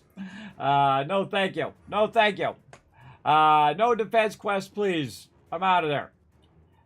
So, yes, I did try the new boat. I made the new boat, but I haven't tried the new boat. That's what I mean. I'm really interested in trying the Baruch, like I was talking to TM there, trying that one because it does have a self-heal, and then using the buoys with the healing. And so I could have a couple buoys that are healing, and then also have torpedoes where I'm torpedoing the heck out of everything using my sovereigns, of course. They got some in there that are sovereigns, which are the really high-end valued items. Of course, I have thousands of them because I got this Diamond City, the Diamond level done, the highest level you can get of all of the things. It's all about collecting those pieces of 8, by the way. The whole purpose of this game to unlock the season and to get those sovereigns and get those rewards is to collect as many pieces of 8 in a season as you can. Now, I've already unlocked all of it in, the first week because I've been putting a lot of hours in. But because we got to rest, all right? We're going to rest up. And, of course, we're going to come back tomorrow, 3 p.m. Eastern Standard Time, do some Fallout 76 to my crew for a few hours. Then we're going to try out a new game called Astromedica, what is it, Prologue or something like that? Oh, God, I forgot what it was called. A lot, my bad. Prologue. Oh, no, I didn't forget. All right, I did call it right. So Astromedica Prologue. Never played it before. It's a learn to play. So if you are a pro at it, you can actually backseat game during those, but not any other time. But during, we take that off during learn to play. So if you have some insight or if you know how to play it, feel free to let me know. And then, of course, in Thursday, or on Thursday at 10 p.m. Eastern Standard Time, we're back for more Skull and Bones. And then on Friday, a potential bonus stream of Planet Crafter with what I call the trifecta or the tri-play, where I'm playing 3 games at the same time. So I'll check in on Skull and Bones and just keep that running in the background. I'll check in on 76 and make sure we do dailies when we can, and then keep our Planet Crafter going, and that'll be our primary game that we're playing. Then on Eco, on Saturday, we're going to be playing Eco at 10 p.m. with my crew. We're getting close to them lasers, hoping to finish up that playthrough for now. And then wait, of course, for the future when they come out with more upgrades, and we'll come back and circle back to it like we do with games like Valheim, 7 Days to Die, things like that. Every time they have like a major update, we jump back in there and we check it out. All right, and that's it, everybody. I'm going to go ahead and put that social media right there for you. And also put that in the chat for you. Feel free to go ahead and show some love. If you're already on YouTube, hit that subscribe button, hit the like button, leave a comment down below of getting all the 8s. We're going to get all the 8s, everybody. We're going to have so many this time. It's going to be awesome. Also, make sure to interact over there on twitter.com/KismetBP. We didn't quite get to 10 retweets, but you know what? I'm going to give you an extra 1,000 just for being awesome. And then, of course, check out the Discord, check out the website, especially check out patreon.com/Kismet, the single greatest way to help support the stream. Easy to find, too, because it's got my name in it. Very easy. You can find the link in the chat. Go over there and help support over there, and you get your name down below at the end of every stream and every video as a supporters, and there's a bunch of exclusive content over there just for Patreons alone. By the way, you know that also on Patreon is the only place in which I keep previous schedules. That's another bonus thing over there. So if you want to see stuff I've streamed in the past, only on Patreon do I keep it, and all the other ones I delete the schedule so people don't get confused as to what my current schedule is. But Patreon peeps can look back at all the things all the schedules I've made over all the time. So it's pretty fun. Pretty fun, and extra little benefit over there. And again, I have a lot of that kind of stuff I do over there, like behind the scenes, rough sketches, things like that I've done in the past, like how I did my opener and how I came up with the idea of the opener and whatnot, or my startup sequence and all of that. So I do put a lot of stuff there. I'm working on a lot of stuff in the wings, and just not enough time for Kismet to do it all. And plus, I'm very picky, everybody. So I will start on something, and then it'll get to a point where I don't like it. I'll throw it away. So it's like 16 hours gone. I'm just that person. I don't want to put it out unless I think it's super concise. It's to the point. You guys can get in there, watch the video, and get out of there and go get the benefit of that video. Thanks again to all these awesome people coming up there. Thanks for all the gifted subs, the hosts, all that stuff. We're just going to peace on out of here. Again, don't forget to hit the follow button, everybody, depending on wherever you're at. On whatever platform you are. I will see you next time, which is going to be in about 13 hours from now. 13 hours, yeah. 13 hours from now, whatever it is your local time. For me, it's going to be 3 p.m. Eastern Standard Time. All right, we'll see you then. Bye, everybody. Appreciate you.